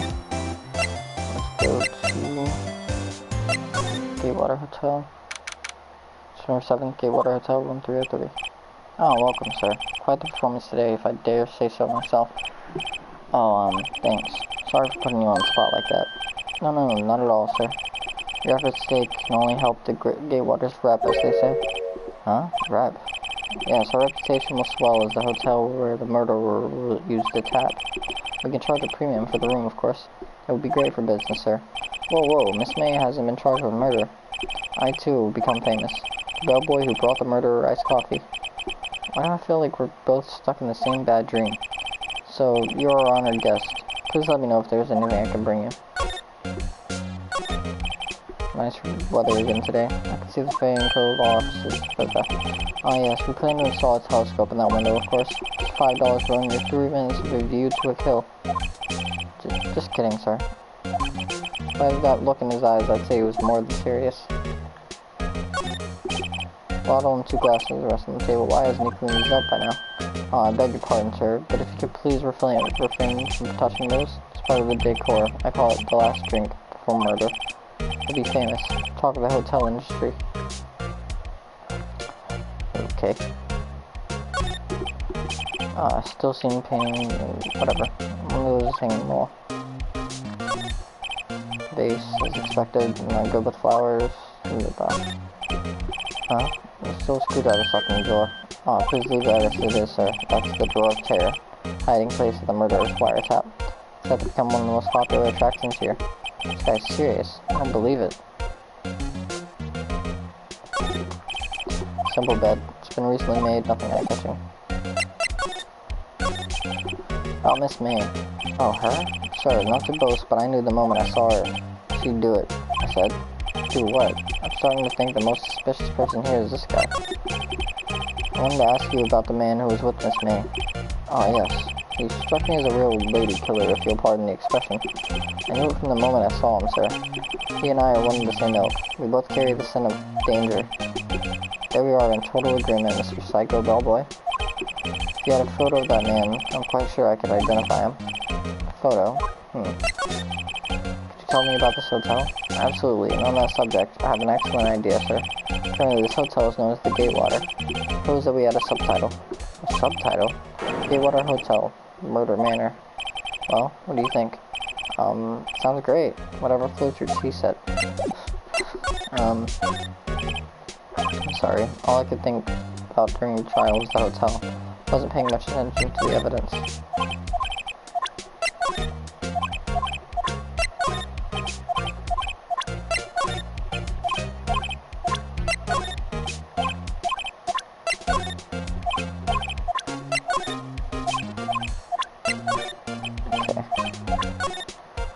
Nope. Alright. Let's go to Fay & Co. law offices. September 7th, Fay & Co. law offices.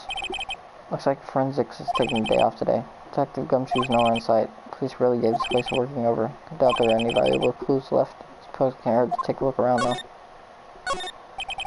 Old movie poster, apparently first movie, check it out. Okay. Some of the files missing? No, I'm imagining things. Use desk, perfect.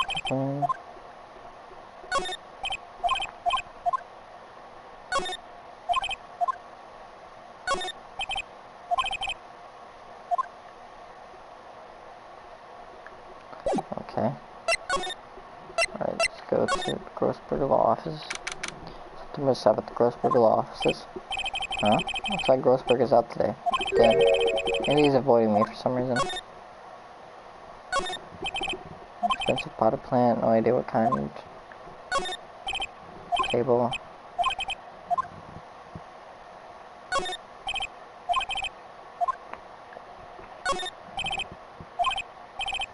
funny. They don't look like they've ever been read.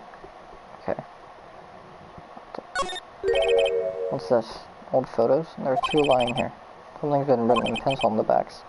DL6 incident, Exhibit A, DL6 incident, Exhibit B. Let's take a look at these.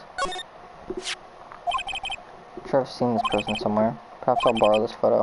I'm sure no one will miss this one little photo. It might be a valuable clue. I'll take it for now. Photo lies on the desk. Maybe I should switch. Yes. Swap photos.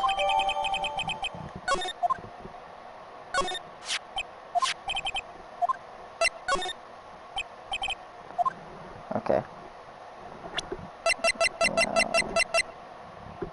On the back, DL6 written pencil. Wait a second. Isn't there a giant painting hanging on the wall? Yeah, it was a painting of Sherman? Wasn't it? Wasn't a very memorable painting anyhow.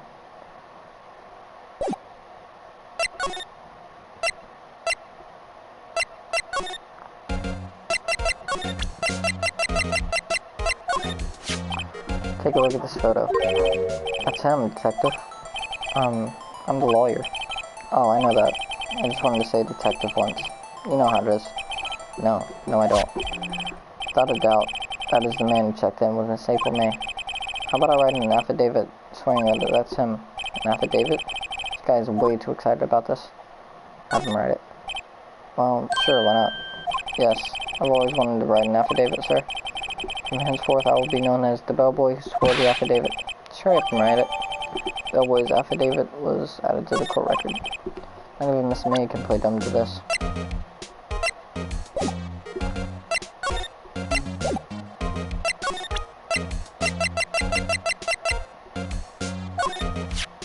Thanks for this. No, not at all, sir. Hope we do to take that Miss May down hard, sir. Hard. I don't sense an unhealthy level of excitement behind that unchanging smile. His tea set is rattling. Okay. Let's go back here. He's out again? Huh? No more photos on the desk.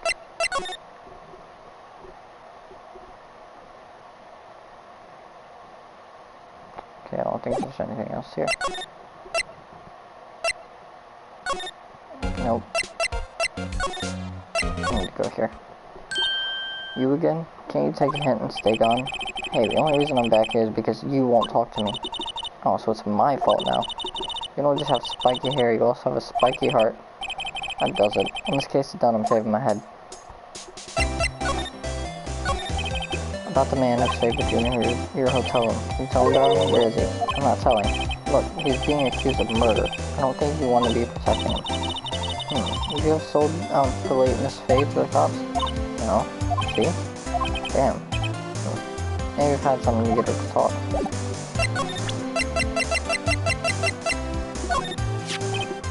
Have a look at this. What's that? Bellboy's affidavit. Tells us everything you saw. That's the man you checked in with. It was most definitely this guy. Now I'm getting somewhere. Okay. She's vulnerable now. I should be careful. Miss May, it would be easy for me to hand this affidavit to the police. They get involved when your boss be even more,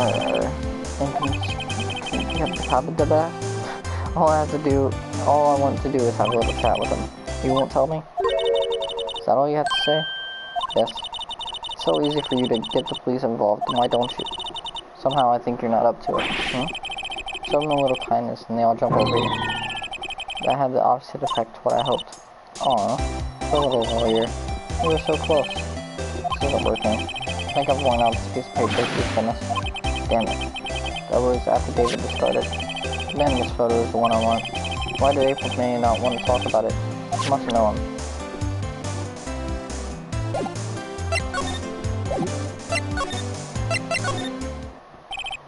Alright, just getting ridiculous. Where the heck is that loafer? Ah, that old familiar clearing of the throat. Aha, you again. Hello, Mr. Goldberg. Oh well, you were quite the thing, my boy. Excuse me? The trial. Was it there? Reminded me of myself when I was a youth. Guess something got passed down through Mia, maybe. Brings back memories, it does. The days of my youth, like the scent of fresh lemon, you see? I apologize. It was all a bit too much for me, my boy. Seeing you today, I appreciate the reminiscing, but I'd much rather you give me some information. Okay. So you came to see the trial? Yes I did. Something was bothering me all last night, you see? I couldn't get a wink of sleep. Really? What was that? Well, you see, it's just Mia's sister, that poor girl. My boy, I owe you my thanks, truly. I don't know what I would have done if things had gone poorly for the girl. If you were that worried about it, why didn't you offer to defend her? I asked before, but why'd you refuse her request for defense? I think I have a right to know. A right, Mr. Wright. No, I'm sorry. It's just, I need more time to think about it, my boy. He does seem troubled about something. Maybe I can find something that will inspire him to talk. The other day, I'm sure there was a big, pretentious-looking painting on that wall. Pretentious-looking? Oh, you know the one I mean. Anyway, where did it go? Oh, yes, well, I got rid of it. Got quite tired of the thing, really. I sold it, you see? Yes, that's right. Sold it? I'm not sure I'd buy that. Wasn't that painting rather important to you, sir? Something happened? I don't see how it's any of your business. Please, speak no more of that accursed painting.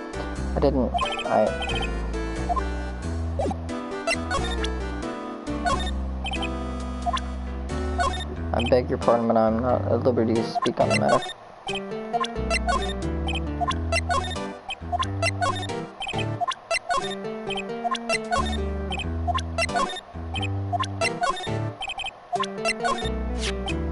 Excuse me, I was wondering about this photograph.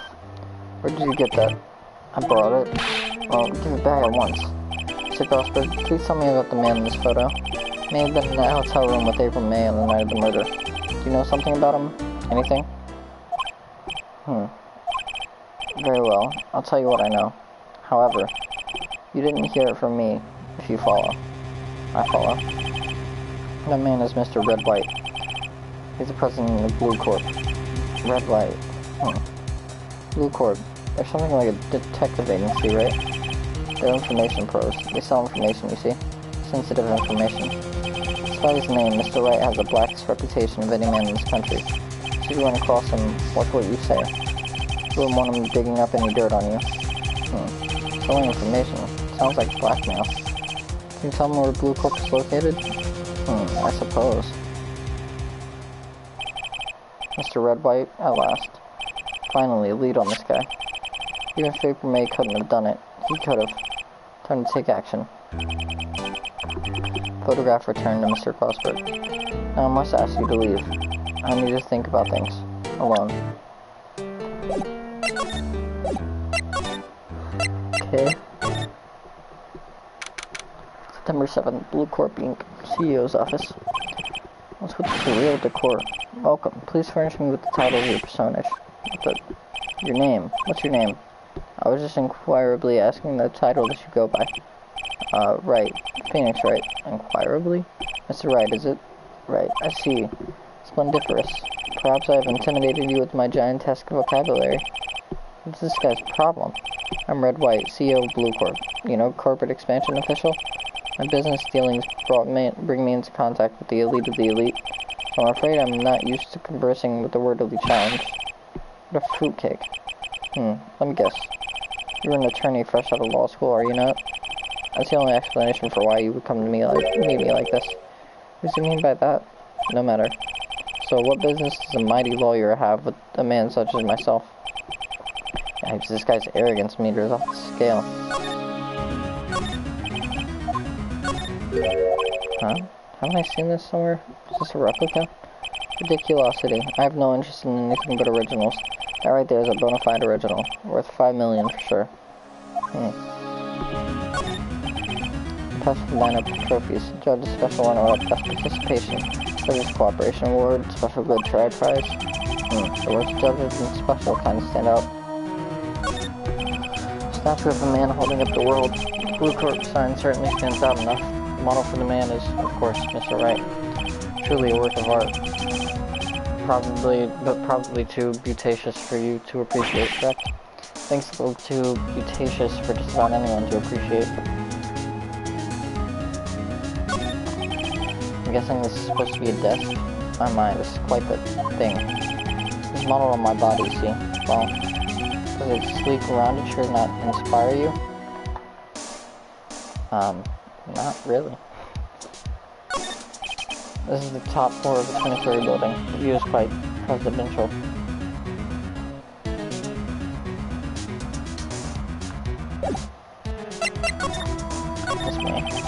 Miss May is an employee of Blue Corp, is she not? Correct. She was my secretariat.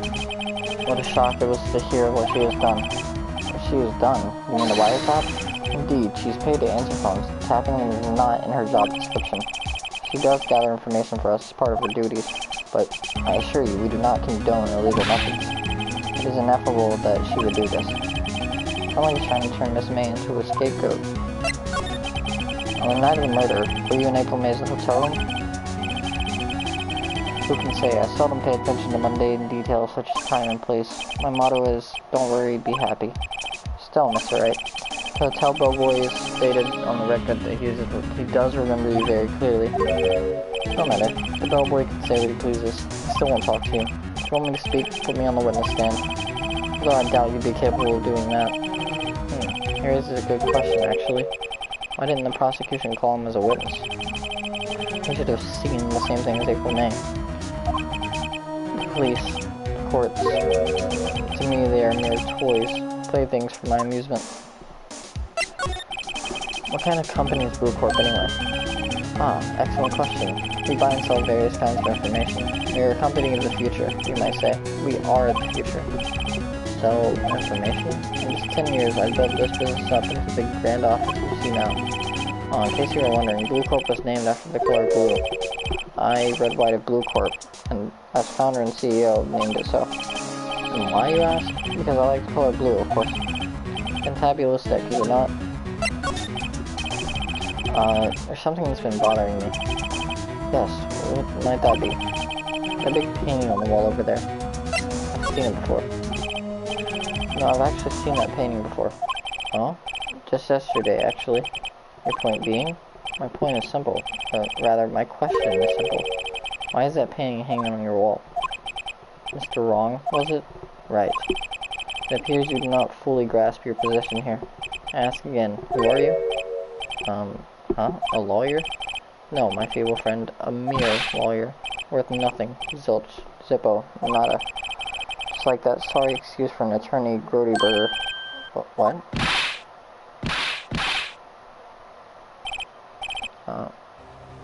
He punched me. Well, Mr. Lawyer, what will you do, eh? Charge him with assault? Charge away, I welcome it. For it is you who will be found guilty. What? Heed my exposition. The police, the courts, they all do my bidding. So you say. I wonder, is that kind of control really possible? I don't expect you to understand. It is a world beyond your compensation. You came here from Grody Burgers, I presume? Mr. Gossberg's? Yes. We must ask him, why is it that this painting of his hangs here? Perhaps then he will tell you. Perhaps he will explain how a man can live life purely for personal profit. Go now. Skedaddle. There's nothing more to discuss. Would you be kind enough to cease your inane chattering and vacate the premises? Let me put it in language you were sure to understand. Shut up and get out. I have nothing more to say.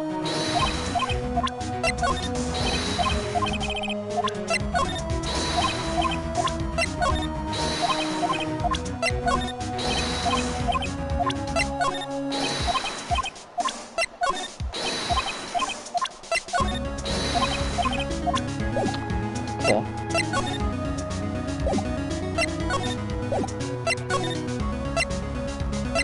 Go back here. Huh? I don't think he's noticed me standing here. Maybe I should clear my throat. Jumping Jehoshaphat's. Oh, you. What's wrong? You look so pensive, like an old man at the end of his days. I'm not senile yet. I was just thinking about this whole mess. Something's really bothering him. That much is clear. So you came to see the child? Yes, I did. Something was bothering me all last night.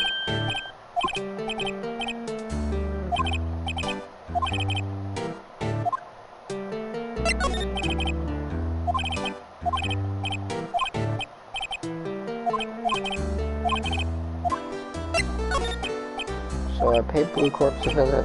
Oh, I see. Mr. Grossberg, I have to admit, something has been bothering me. Oh, what is it? Well, out with it, my boy. See, it's just... Mr. Grossberg, sir. There was a giant painting hanging right there the other day, was there not? The one you said you had no intention of parting with? Well, I saw it today. It was in the CEO's office at Blue Corp, Red White's office.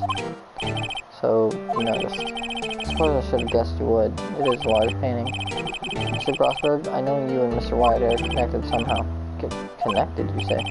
Yes, and I know what it is. He's blackmailing me. Mr. Wright has something on you, doesn't he? Blackmail. I think that painting is fairly gaudy proof. Very well. This may be the chance I've been waiting for. Maybe it's time to get this off my chest so I can finally rest easy again. After all, you were me as understudy. Perhaps it was fate. What's he talking about? Red White is a man who makes his living through intimidation. Blue Corp is a company that excels in finding people's weaknesses, I'm afraid. I've been paying them for 15 years now. 15 years. All because of the DL6 incident, as you may have guessed. Staying on the back of those photographs. As you suspected, I could not stand in defense of Maya because of this. Wright would have destroyed me if I did. So that's the connection. It's hard for me to tell you this, my boy. But arresting Red White will be nigh on impossible. Impossible? Why? He has information on everyone. It gives him an iron grip. He owns judges, attorneys, prosecutors, police, and politicians. What? They are bound, unable to do harm to themselves, and therefore to him. Don't look at me like that. What you see is nothing more than the weight of many years. What is the DL6 incident? DL6 is nothing more than the sorting code the police gave the case. It was 15 years ago now. I received a request from a medium. A spirit medium. A medium? Her name was Miss Faye. Faye? Indeed. She was Mia's mother. She had been investigating a murder at the bequest of the police, and she failed. As a result, the police called her a fraud. This is what Maya was talking about the other day. I did all I could for her, and in the end, cleared her of wrongdoing. That murder case, however, remains unsolved to this day. That case is the DL6 incident. But why were you blackmailed over this, Mr. Grossberg? The DL6 incident was top secret at the time. It made sense. The police didn't want people to know they were using a medium. They couldn't let people know. But one person found out. I told him. You told White? He offered me riches. It was an embarrassment to me now. Because I talked, the police were mocked far and wide. In secret, they began looking for the one who sold them out. Of course, White heard about it, and he came to me. Boy, it's time to oppose blackmail. I see. White controls the law of this country as he sees fit. Yet, if you would still challenge him, have a close look at Mia's office. Mia's office. She followed his every move for years. She may have recorded something of what she found.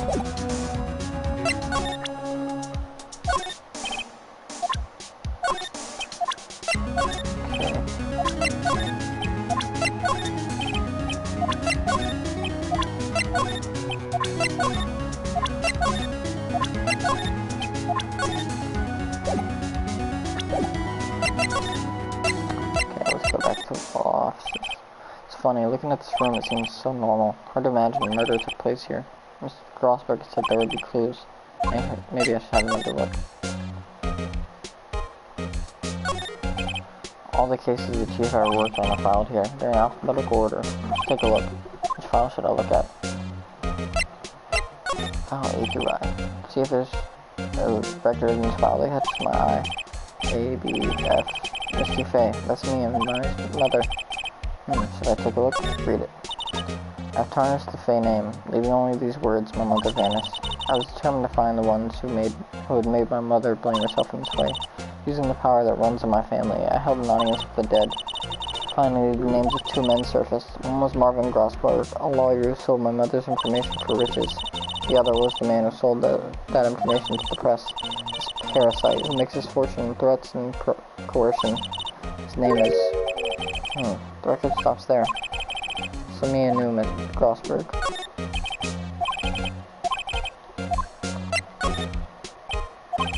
CJ through S. Nothing much in here. Maybe I'll just skim some of this. Skim. Well, no harm in flipping through a bit, I guess. The biggest parts here at the end and asks, suicide. Ew.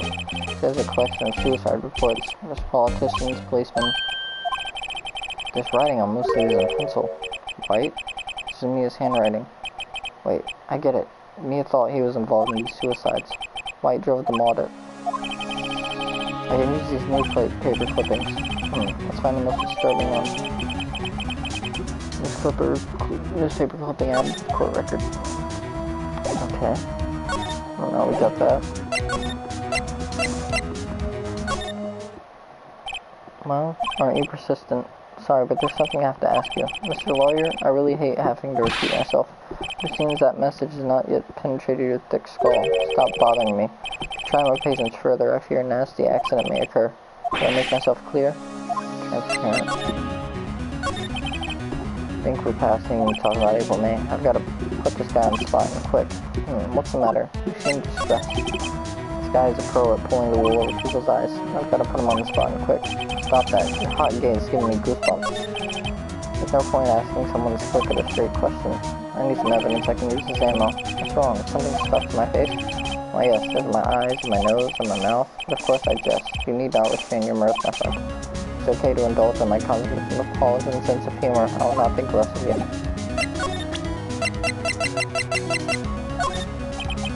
This is the only clue that Mia left me. I better make this one count. Mr. Wright, see this? It's an article describing the suicide of a politician who was embezzling secret government funds. Then one day, word got leaked to the press. The very next day, he took his own life. This concerns me. How? We found this article in Mia's office. Miss Mia had a file filled with articles like this. Every one of them was labeled with a single word. White. Mr. White, I know what you did to this politician. You blackmailed him. You were blackmailing him. Blackmail? Not just him either. You were threatening and coercing hundreds of others. You were involved in all the suicide cases that Mia investigated. This company was built on blackmail. I'm right, aren't I? What a bizarre accusation, Mr. Wrong. What is it that you should be doing now? Investigating me? No, I think not. You should be searching for the one who killed Miss Mia. Secretary's office. Hello? Mr. Wrong will be leaving now. Yes, sir. I'll send someone right away. Wait a second, Mr. Wright. You're wrong. Excuse me? What I should be doing now is going after you. Just what are you insinuating? Mia was on to you. She was keeping tabs. For this reason, you had April May tapping your phone. Then Mia was murdered, and all the documents about you mysteriously disappeared. So the culprit would be... Even a child could work it out, Mr. Wright. You did it. Secretary's office. We won't be needing an escort for Mr. Wrong. Instead, please connect me to the public prosecutor's office. Of course, sir. One moment, please. Wyatt, that you? What are you doing calling me at a time like this? Hello, Chief Prosecutor. I changed my mind. I want to testify tomorrow. What's this about? Mia Fay case. I witnessed the murder, you see. And thus, as a very important witness, I would like to testify. What? Why now? I thought you said you didn't want to go to court. Quiet, Chief. I told you I changed my mind. Didn't I? Oh, and one other thing. Send the police over here right away. The man is standing right in front of me. He looks dazed, but could be violent. What man? Are you even listening? The executioner, the hatchet man, the liquidator, the killer, man. What? Mr. White, this isn't another one of those. Chief Prosecutor, I do not believe you are in a position to freely offer your opinions to me, correct? I'm telling you to send the police now. Can I not tell you, Mr. Wrong? You are a mere lawyer, as was Miss Mia. How dare you? I'll point the finger at you and you will be tried as Miss Mia's killer. The case is as good as settled. No lawyer of any worth will defend you. I have friends in the Local Lawyers Association, you see? You'll be given a lawyer so stupendously inept that they make even you look incompetent. I feel pain. Detective Gumshoe reporting, sir? Butts, Harry Butts. Right, actually, Phoenix Wright. And my friend's name is Larry. Oh, right, sorry, pal. Butts was that murderer, right? Detective Gumshoe, I present to you the man who killed Miss Mia Fay. But what? Take this despicable human being into custody. Farewell, Mr. Wrong.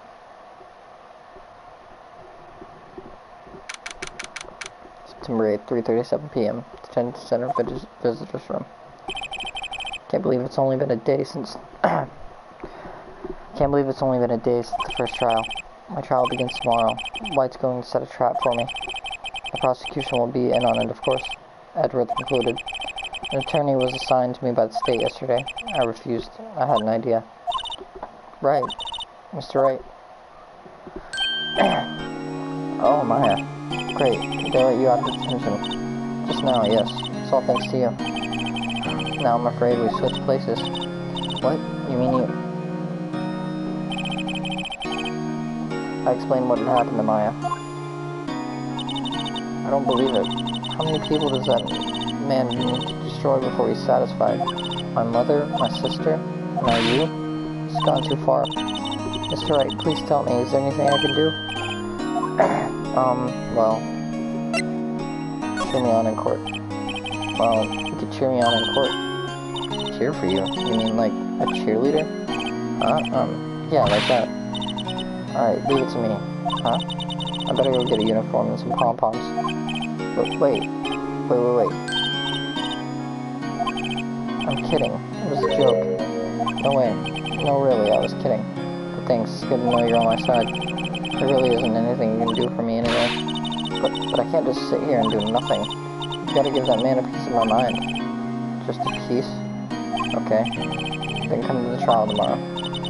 Okay, I'll be there. I'll show them a thing or two.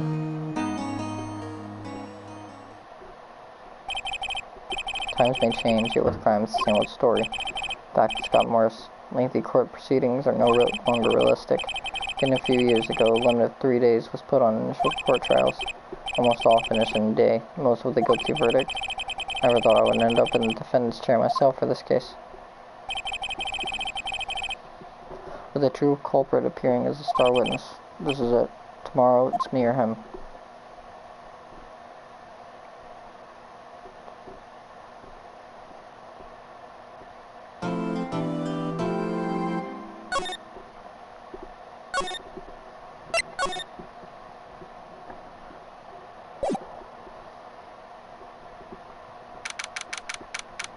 September 9th, 9:52 a.m. District Court, Senate Lobby number 1. Well, I guess this is it. Yeah, one way or another, this case gets decided today. Ah, Phoenix, look. Prosecutor Edward. I received a call from the Chief Prosecutor's office today. I was told that whatever Mr. White says today will be the absolute truth. No matter how you try to attack his testimony, if I raise an objection, I have it on good faith that the judge will listen to me. What? So if I have the judge in his pocket too? So, you're saying I'm gonna be guilty. End of story? I will do anything to get my verdict, Mr. Wright. Anything. Why? Why? How can you torment an innocent person like this? Innocent? How can we know that? The guilty will always lie, to avoid being found out. There's no way to tell who is guilty and who is innocent. All that I can hope to do is get every defendant declared guilty, so make that my policy. Edward, you've changed. Phoenix, you know him? Don't expect any special treatment, Phoenix, right? Phoenix. Oh, court will be starting soon. What? But wait. Your defense attorney isn't even here yet. They're not... I'll be defending myself. What? Okay, let's do this. September 9th, 10 a.m. District Court, courtroom number 1. Court is now in session for the trial of Mr. Phoenix Wright. The prosecution is ready, Your Honor. The defense is ready, Your Honor. Mr. Wright, are you sure you're up to doing this? Yes, Your Honor. I'll be defending myself. Understood. Very well, Mr. Edgeworth. Your opening statement, please. But the details of the event are already quite clear to the court. Today we will hear the testimony of a witness to the defendant's crime. I see. The prosecution may call us witness. That went far too smoothly. Why didn't the judge ask Edgeworth why his witness didn't testify before?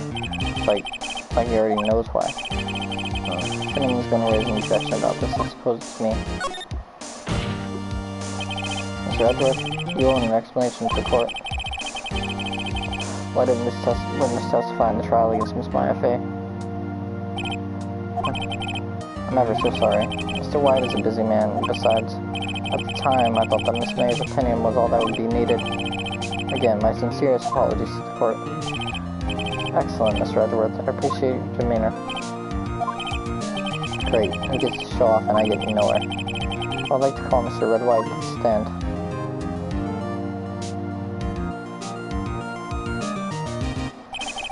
Please state your full name. Wish to know the title and my personage? Your name. Yes, that is what I said. Oh dear, do my locutions confused? Name. These two are great together. My name is Red White. My friends call me Blanco Nino. I'm the CEO, or to use a more common term, the president of Blue Corp. Did you know the victim, Miss Mia Fey? That would be a negatory. No, I did not. You were at the Gatewater Hotel the night of the murder? Correct. And you witnessed the murder from there. Why tell you what you already know? Very well, Mr. Wright. You may begin your testimony. If I can't rip this guy's testimony apart, I'm done for. Why do I always feel like it's the end of the world and I'm the last man standing? I hope you've made your peace with God, Mr. Lawyer. Let him have it, Phoenix. Witness's account. Let's see. It was about 9, I believe. I was quite quietly reading to you some papers by the window. Then I heard a bedlam coming from outside. Surprised, I turned to look at the building across the way. It was then I saw him, a spiky-haired man attacking a woman with long hair. Needless to say, the man was none other than you, Mr. Lawyer. I called Miss May over at once. She, too, was flabbergasted, of course. The victim, she ran away, but she gave chase. Finally, there was a terrible impaction, then it was all over. Things occur as you testify, and I'm afraid the defendant is guilty. Very well, defendant, Mr. Wright. Cross-examination? Yes, Your Honor.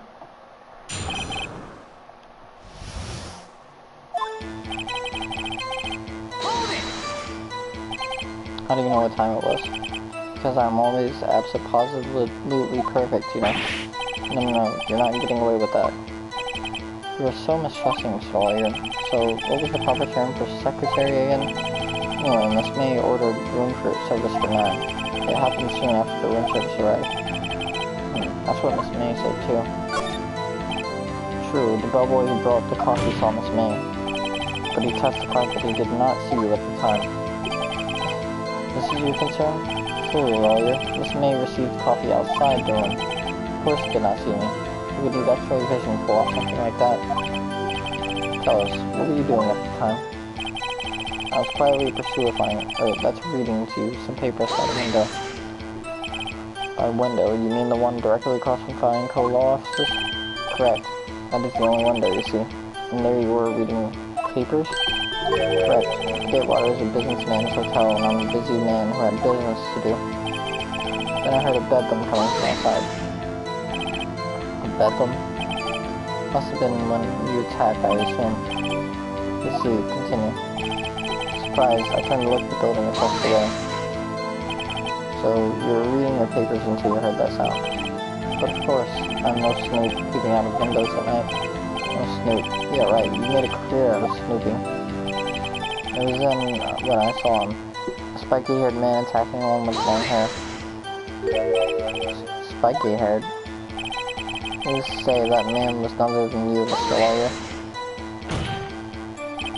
What you just said directly conflicts with Miss May's testimony. Miss May clearly stated the assailant looked like a girl. I've always been proud of my eyesight, Mr. Lawyer. So what is your eyesight? Counting both eyes, 40. 40? Don't have them together. I think the witness is trying to say his eyesight is good. Hey, whose side did the judge on anyway? What did you do then? I called Miss May over at once. She too was surprised, of course. What was Miss May doing at that time? She had just finished watching a soap opera on the TV and was weeping openly. She didn't know she had been tapping the Fay office phone. Irrelevant. That has nothing to do with the case at hand. I care not. I'll answer the lawyer's bold inquiry. Miss May was acting alone when she tapped the phone with this Fay woman. You make a good politician, Mr. White. Oh, I know. After all, I am El Presidente. Please continue. The victim, she ran away to escape chase.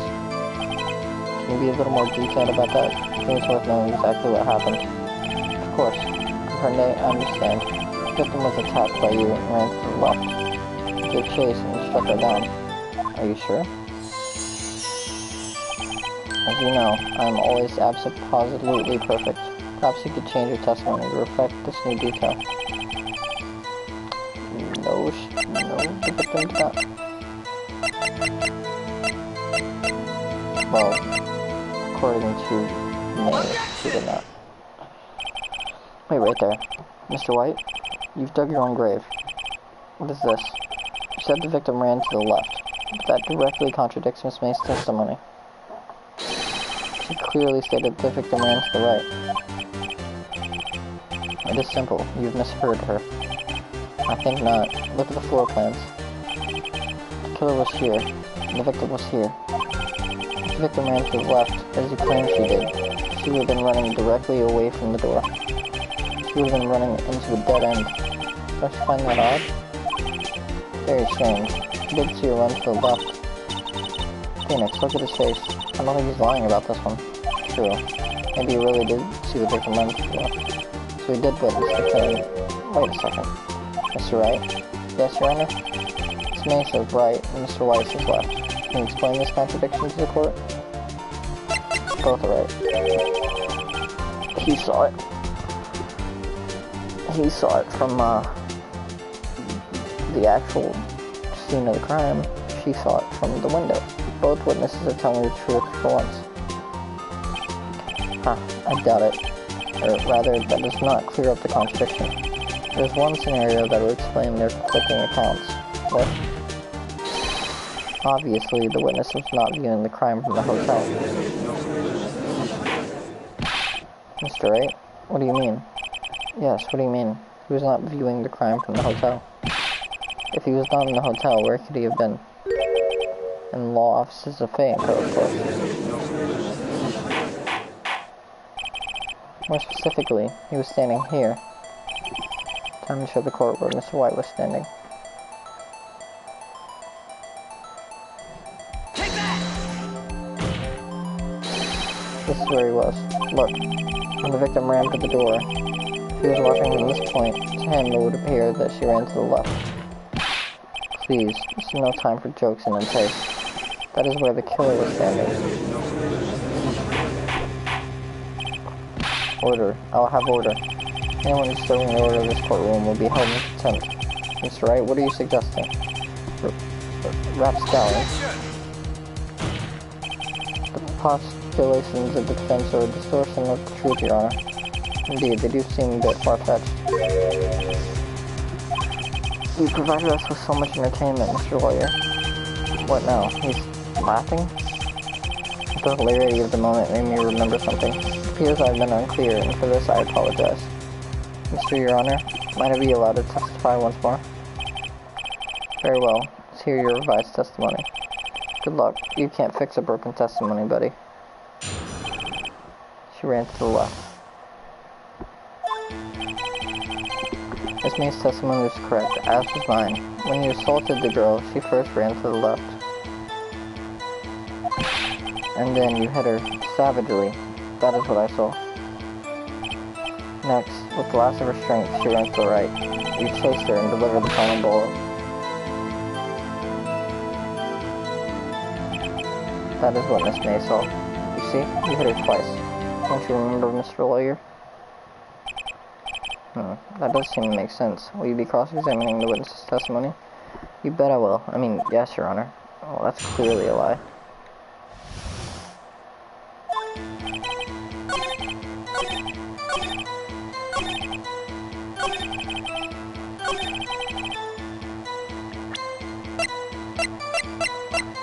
Definitely did not.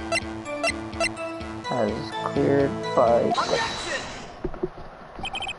Mr. White, the victim died from a single blow. What do you have to say to that?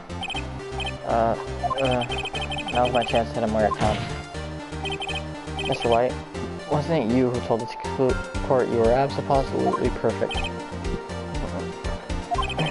I will refrain from using this phrase from now on. Your Honor, if you could ask the witness for a new testimony. The witness is obviously confused, Your Honor. I'd like to request a 10-minute break. Yes, quite. The witness is confused because he's lying. I emphatically request that there be no break, Your Honor. Yeah, we want justice. Don't let him get away. Very well. If the witness would care to revise his testimony, the crowd's on my side. No slipping out of this now, White. Mr. White? Okay.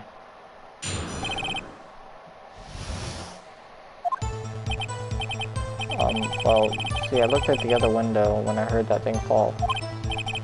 Then the next moment, I saw Miss Mia run to the left. I killed her. You attacked her, but she dodged. And then she turned and ran for the door. And you did her in with a single blow.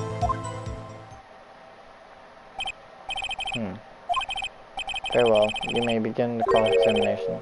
Mr. Your Honor, my stomach, you see, it is hurting. Deal with it.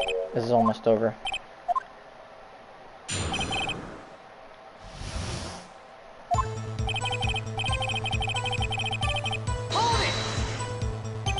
You heard that thing fall? What exactly was that thing? Huh? Oh, that, the glass light stand. Right. The one falling over the scene. Phoenix, doesn't something about that strike you as odd? Yeah, very odd. Yeah, that is odd. I'll press further. Mr. White? What? You're saying you saw the glass light stand? Yes. You changed your testimony to reflect that. Sorry, my bad. The witness will revise his testimony. Okay, of course. The light stand was lying on the floor when I looked. The glass stand was lying on the floor. First I've heard of this. Why didn't you tell us about the stand before? But why? Me? Well, I was instructed not to. Wait. One moment. Give me a minute to gather my thoughts. I'm so confused. Why it's falling apart? Your Honor, please, I ask that you do not allow the witness to be badgered any further. Mr. Wright, please refrain from battering the witness. Yes, Your Honor. Edward is on the ropes. Very well, the witness may continue his account.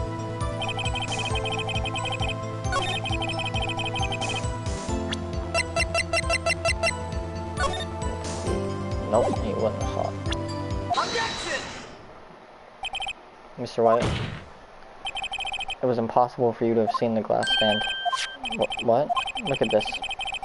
These are the floor plans to the scene of the murder, yes? Correct, Your Honor. Now, look. If you were to look through the window at the office, this is the area you would be able to see. Here, well, note that the stand is not within the invisible area. Well, Mr. Wright? What do you have to say to that? Ridiculosity. Mr. White? If you were in the Gatewater Hotel as you claimed, you could not have seen the stand before it fell over. In fact, you wouldn't have been able to see it after it fell either. There's no way you could have recognized the broken glass shards as a glass light stand. So, when did you see the stand, Mr. White? It must have been the moment that it fell. And the only place you could have seen that from is inside the Fay Law office. In other words, you were at the scene of the crime when the murder took place.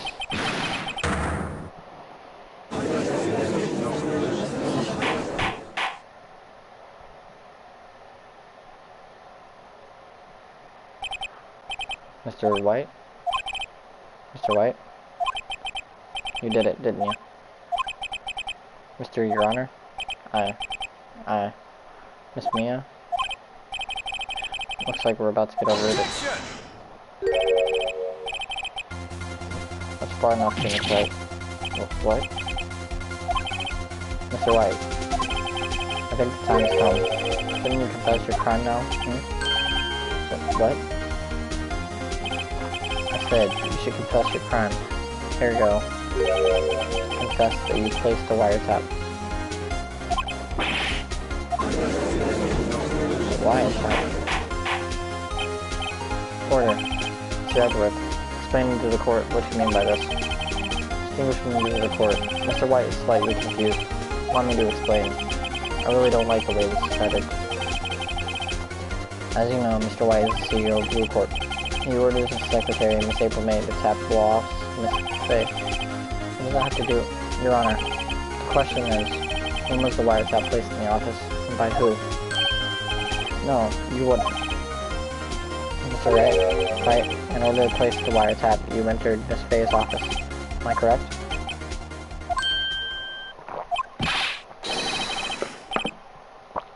Correct. You are most correct, Miles. Give me a break. Yes, in order to place the wiretap, I breached the Faye and Co. law offices. And that was when I saw that a cursed light stand. Now I'm confused. Please explain to the court what all this means, Mr. Edgeworth. Gladly, Your Honor. Mr. Phoenix Wright has made his position quite clear. He has determined that Mr. White knew the glass stand was in the office. He has shown that there was only one time Mr. White could have seen the stand. The very moment of the murder. Thus, Mr. White would like you to believe that Mr. Wright would like you to believe that Mr. White was the murderer. I see. However, it is a fact that Mr. White has been to that office well before the murder took place. When he went to the place of the wiretap, he could have seen the glass light stand then. Ergo, Mr. Phoenix Wright's theory is revealed through the baseless conjecture it is. Mr. White, you will testify to the court about this wiretapping. Leave it to me. I feel faint. Wiretapping. It was the beginning of September, the week before the murder. I'd entered the Faye and Co. law offices. Of course, I had done so to place the wiretap. That is when I saw this glass light stand. So you saw the stand before the night of the incident? And this is how you were able to identify what had fallen over? By the sound? Correct. That is right. I see. Very well, Mr. Wright. We may cross-examine. What am I supposed to do now? Good luck, Phoenix.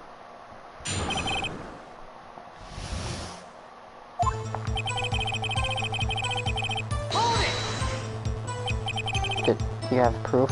Objection! Miss April May knew the details of Miss Faye's phone conversation. This proves that the wiretap was placed before the murder. Huh? Right. I'd entered the Faye and Co. law office. Was it really you that went into the office, or was it Miss May? Unidentified fingerprints several days old were found in the Faye and Co. law offices. Those were obviously Mr. White's. And if I know Edgeworth, he's already run a check on these prints. Now, Mr. White, tell us why you went to the Faye and Co. law offices. Of course I had done so to place the wiretap. That is when I saw this glass light stand. Damn it, there's nothing for me to press him on. Oh well, maybe he's got enough that I can bluff something out of him. It was the beginning of September, the week before the murder.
Okay.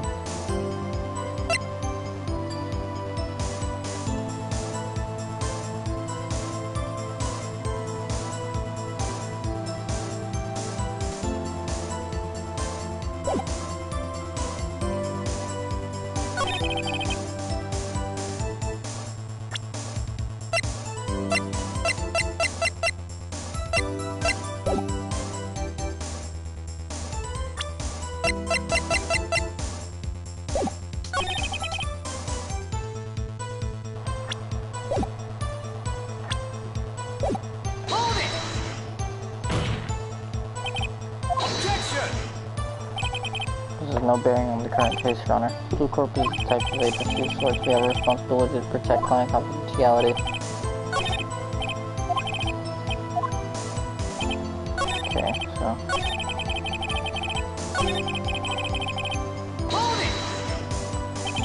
Why did you notice something as innocuous as a light stand? The light stand was made entirely out of glass. It's quite stylish, so I guess it made a lasting impression on me. This reputatious thing deserves attention, does it not? That is all. Damn it, there's nothing for me to press him on. Oh well, maybe he's round enough that I can bluff something out of him.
Oh, don't tell me I've run out of ammo.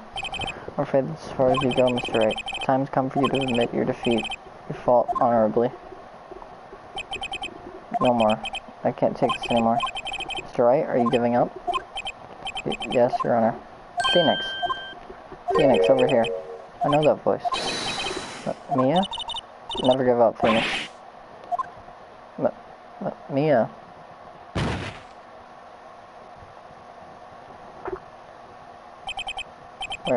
Where am I? The waiting lobby? What happened? Oh, right. I lost the trial. I was hallucinating. Ah, you're finally awake.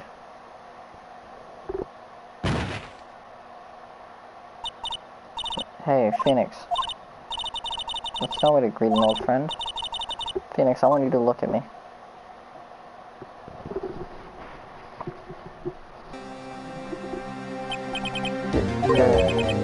Maya?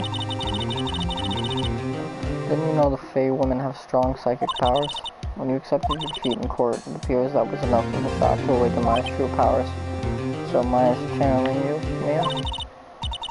That's right, I'm Maya, but I'm also Mia. Now I want you to listen to me, Phoenix. Maya never gave up. You can't either. That's what I came here to tell you. But we don't have much time, Phoenix. Now listen. You've already won. Huh? You have that receipt in the court record, right? Oh yeah, the one you wrote Maya on? Phoenix, Wright wrote that, not me. So what do I do with it? Look at the front of the receipt. The front? It's a regular receipt. Looks like it's from a famous department store. $1,000. Wow, big spender. Item, glass light stand. Date of purchase, September 4th. September 4th. That's right, Phoenix. I bought that stand the day before I was killed. Whoa. Now, what did Mr. Wright say in his testimony? It was the beginning of September, the week before the murder. He said he saw the stand the week before the murder. There you go. I think the court is about to reconvene. Go do it, Mr. Phoenix. You know you're innocent. Now you just have to prove it. Right. See updated in the court record. September 9th, 1:16 p.m. District Court, courtroom number 1. Court will now reconvene for the trial, Mr. Phoenix, Wright? Is the defendant, rather, are you alright, Mr. Wright? Yes, sorry, Your Honor. I'm fine now. Then let's start where we left off. Your Honor, there's nothing to go back to. Cross-examination of Mr. Wright is finished. All that is required now is for you to pass judgment on the defendant, Phoenix, Wright. Your Honor, please, give me one more chance. I promise you, this is the last time I'll ask you. But as Mr. Edgeworth has noted, the trial is more or less finished. Mr. Edgeworth, do you have an opinion on this matter? I say, let us give Mr. Phoenix Wright his last chance. Very well. And we begin your cross-examination. Okay, so we already know what to do. Objection! Look closely at this. See the word Maya written in blood? You're grasping. I think not. Look at the other side of the receipt. The other side? Your Honor, could you tell the court what is written on the other side of that receipt? Wow, a glass light stand. Date of purchase. What? That's the day before the murder. You see? Mr. White, when you allegedly entered Bay and Co. law offices at the beginning of September, the stand could not have been there.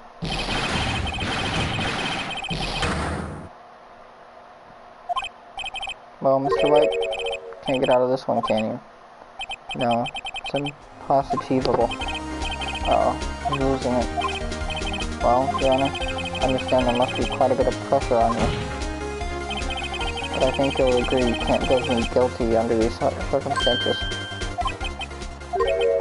Very well. Then that is all for the trial of... Objection! Not so fast, Phoenix Wright. What? No way you can worm me out of this one. Oh wait, I forgot. It's Edgeworth. There's a certain thread of logic to the defendant's claims. However, there is no concrete proof that Phoenix Wright is innocent. There you go. I would like to request one more day before Phoenix Wright grants his freedom. I need time to make one more inquiry into this matter. Another inquiry? This isn't going to be another one of those updated autopsy reports. This guy just makes up evidence as he pleases. This is bad. Mr. White's guilt is obvious. There's no reason to prolong his trial any further. Well, Mr. Edgeworth? If anyone is going to call Mr. White to trial, it would be me, the prosecution. I need a day to ascertain whether these new claims have any basis in factual evidence. I see. Question denied. What?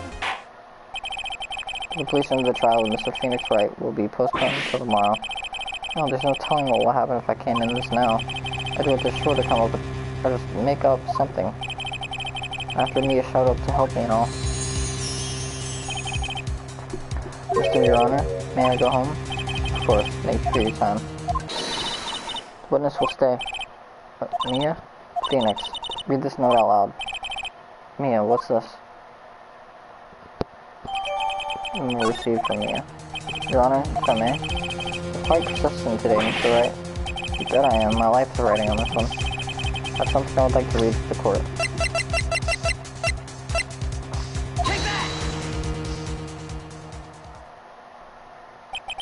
The memo Mia had given me was a list of names.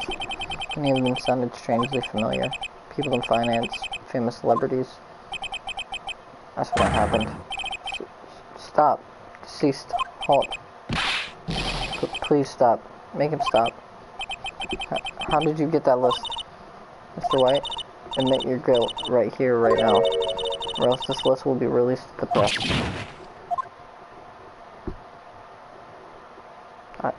I confess. I confess. I did it. I hit her. I hit Miss Mia with the thinker. Case closed, Your Honor.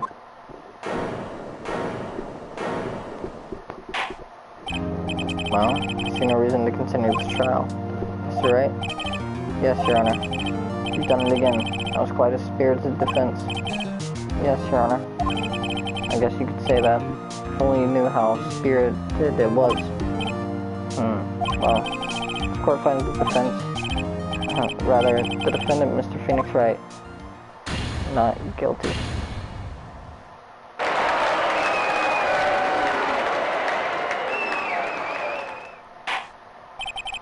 That is all. This court is adjourned.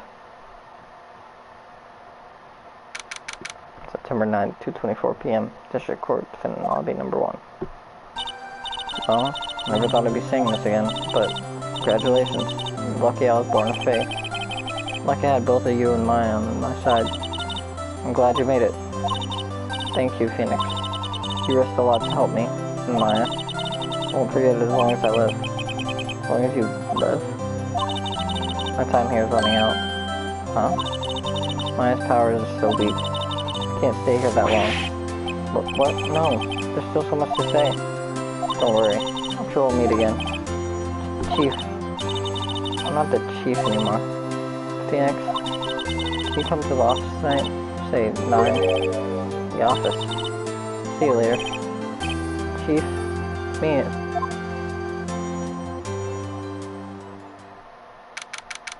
September 9th, 9:02 p.m. Vancouver offices. Being here, it's hard not to think about that night. You came. Mia? It's kind of weird you might not. Huh? Of course I came. Well then, pretty hungry. How about a burger? Mia? Let's see your face. Mia? What are you talking about? It's me, Maya. Maya? What, did I look like my sister? Looked like you were her. I might be able to use that. Oh, Phoenix, go to the store and buy me lunch, would you? Maya, why are you here?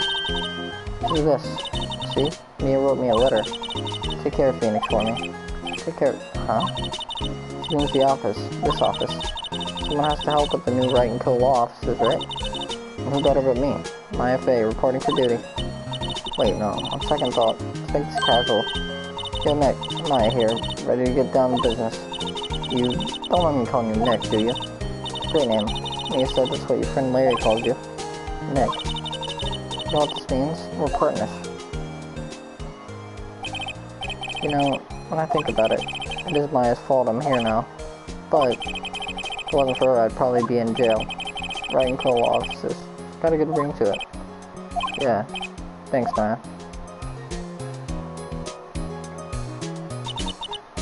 Good luck, Phoenix. I'll always be here, watching.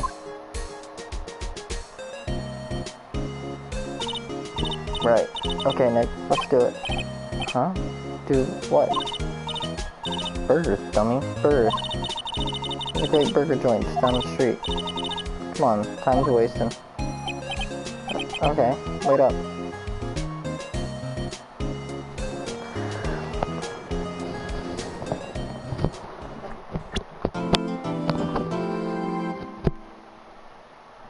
Alright.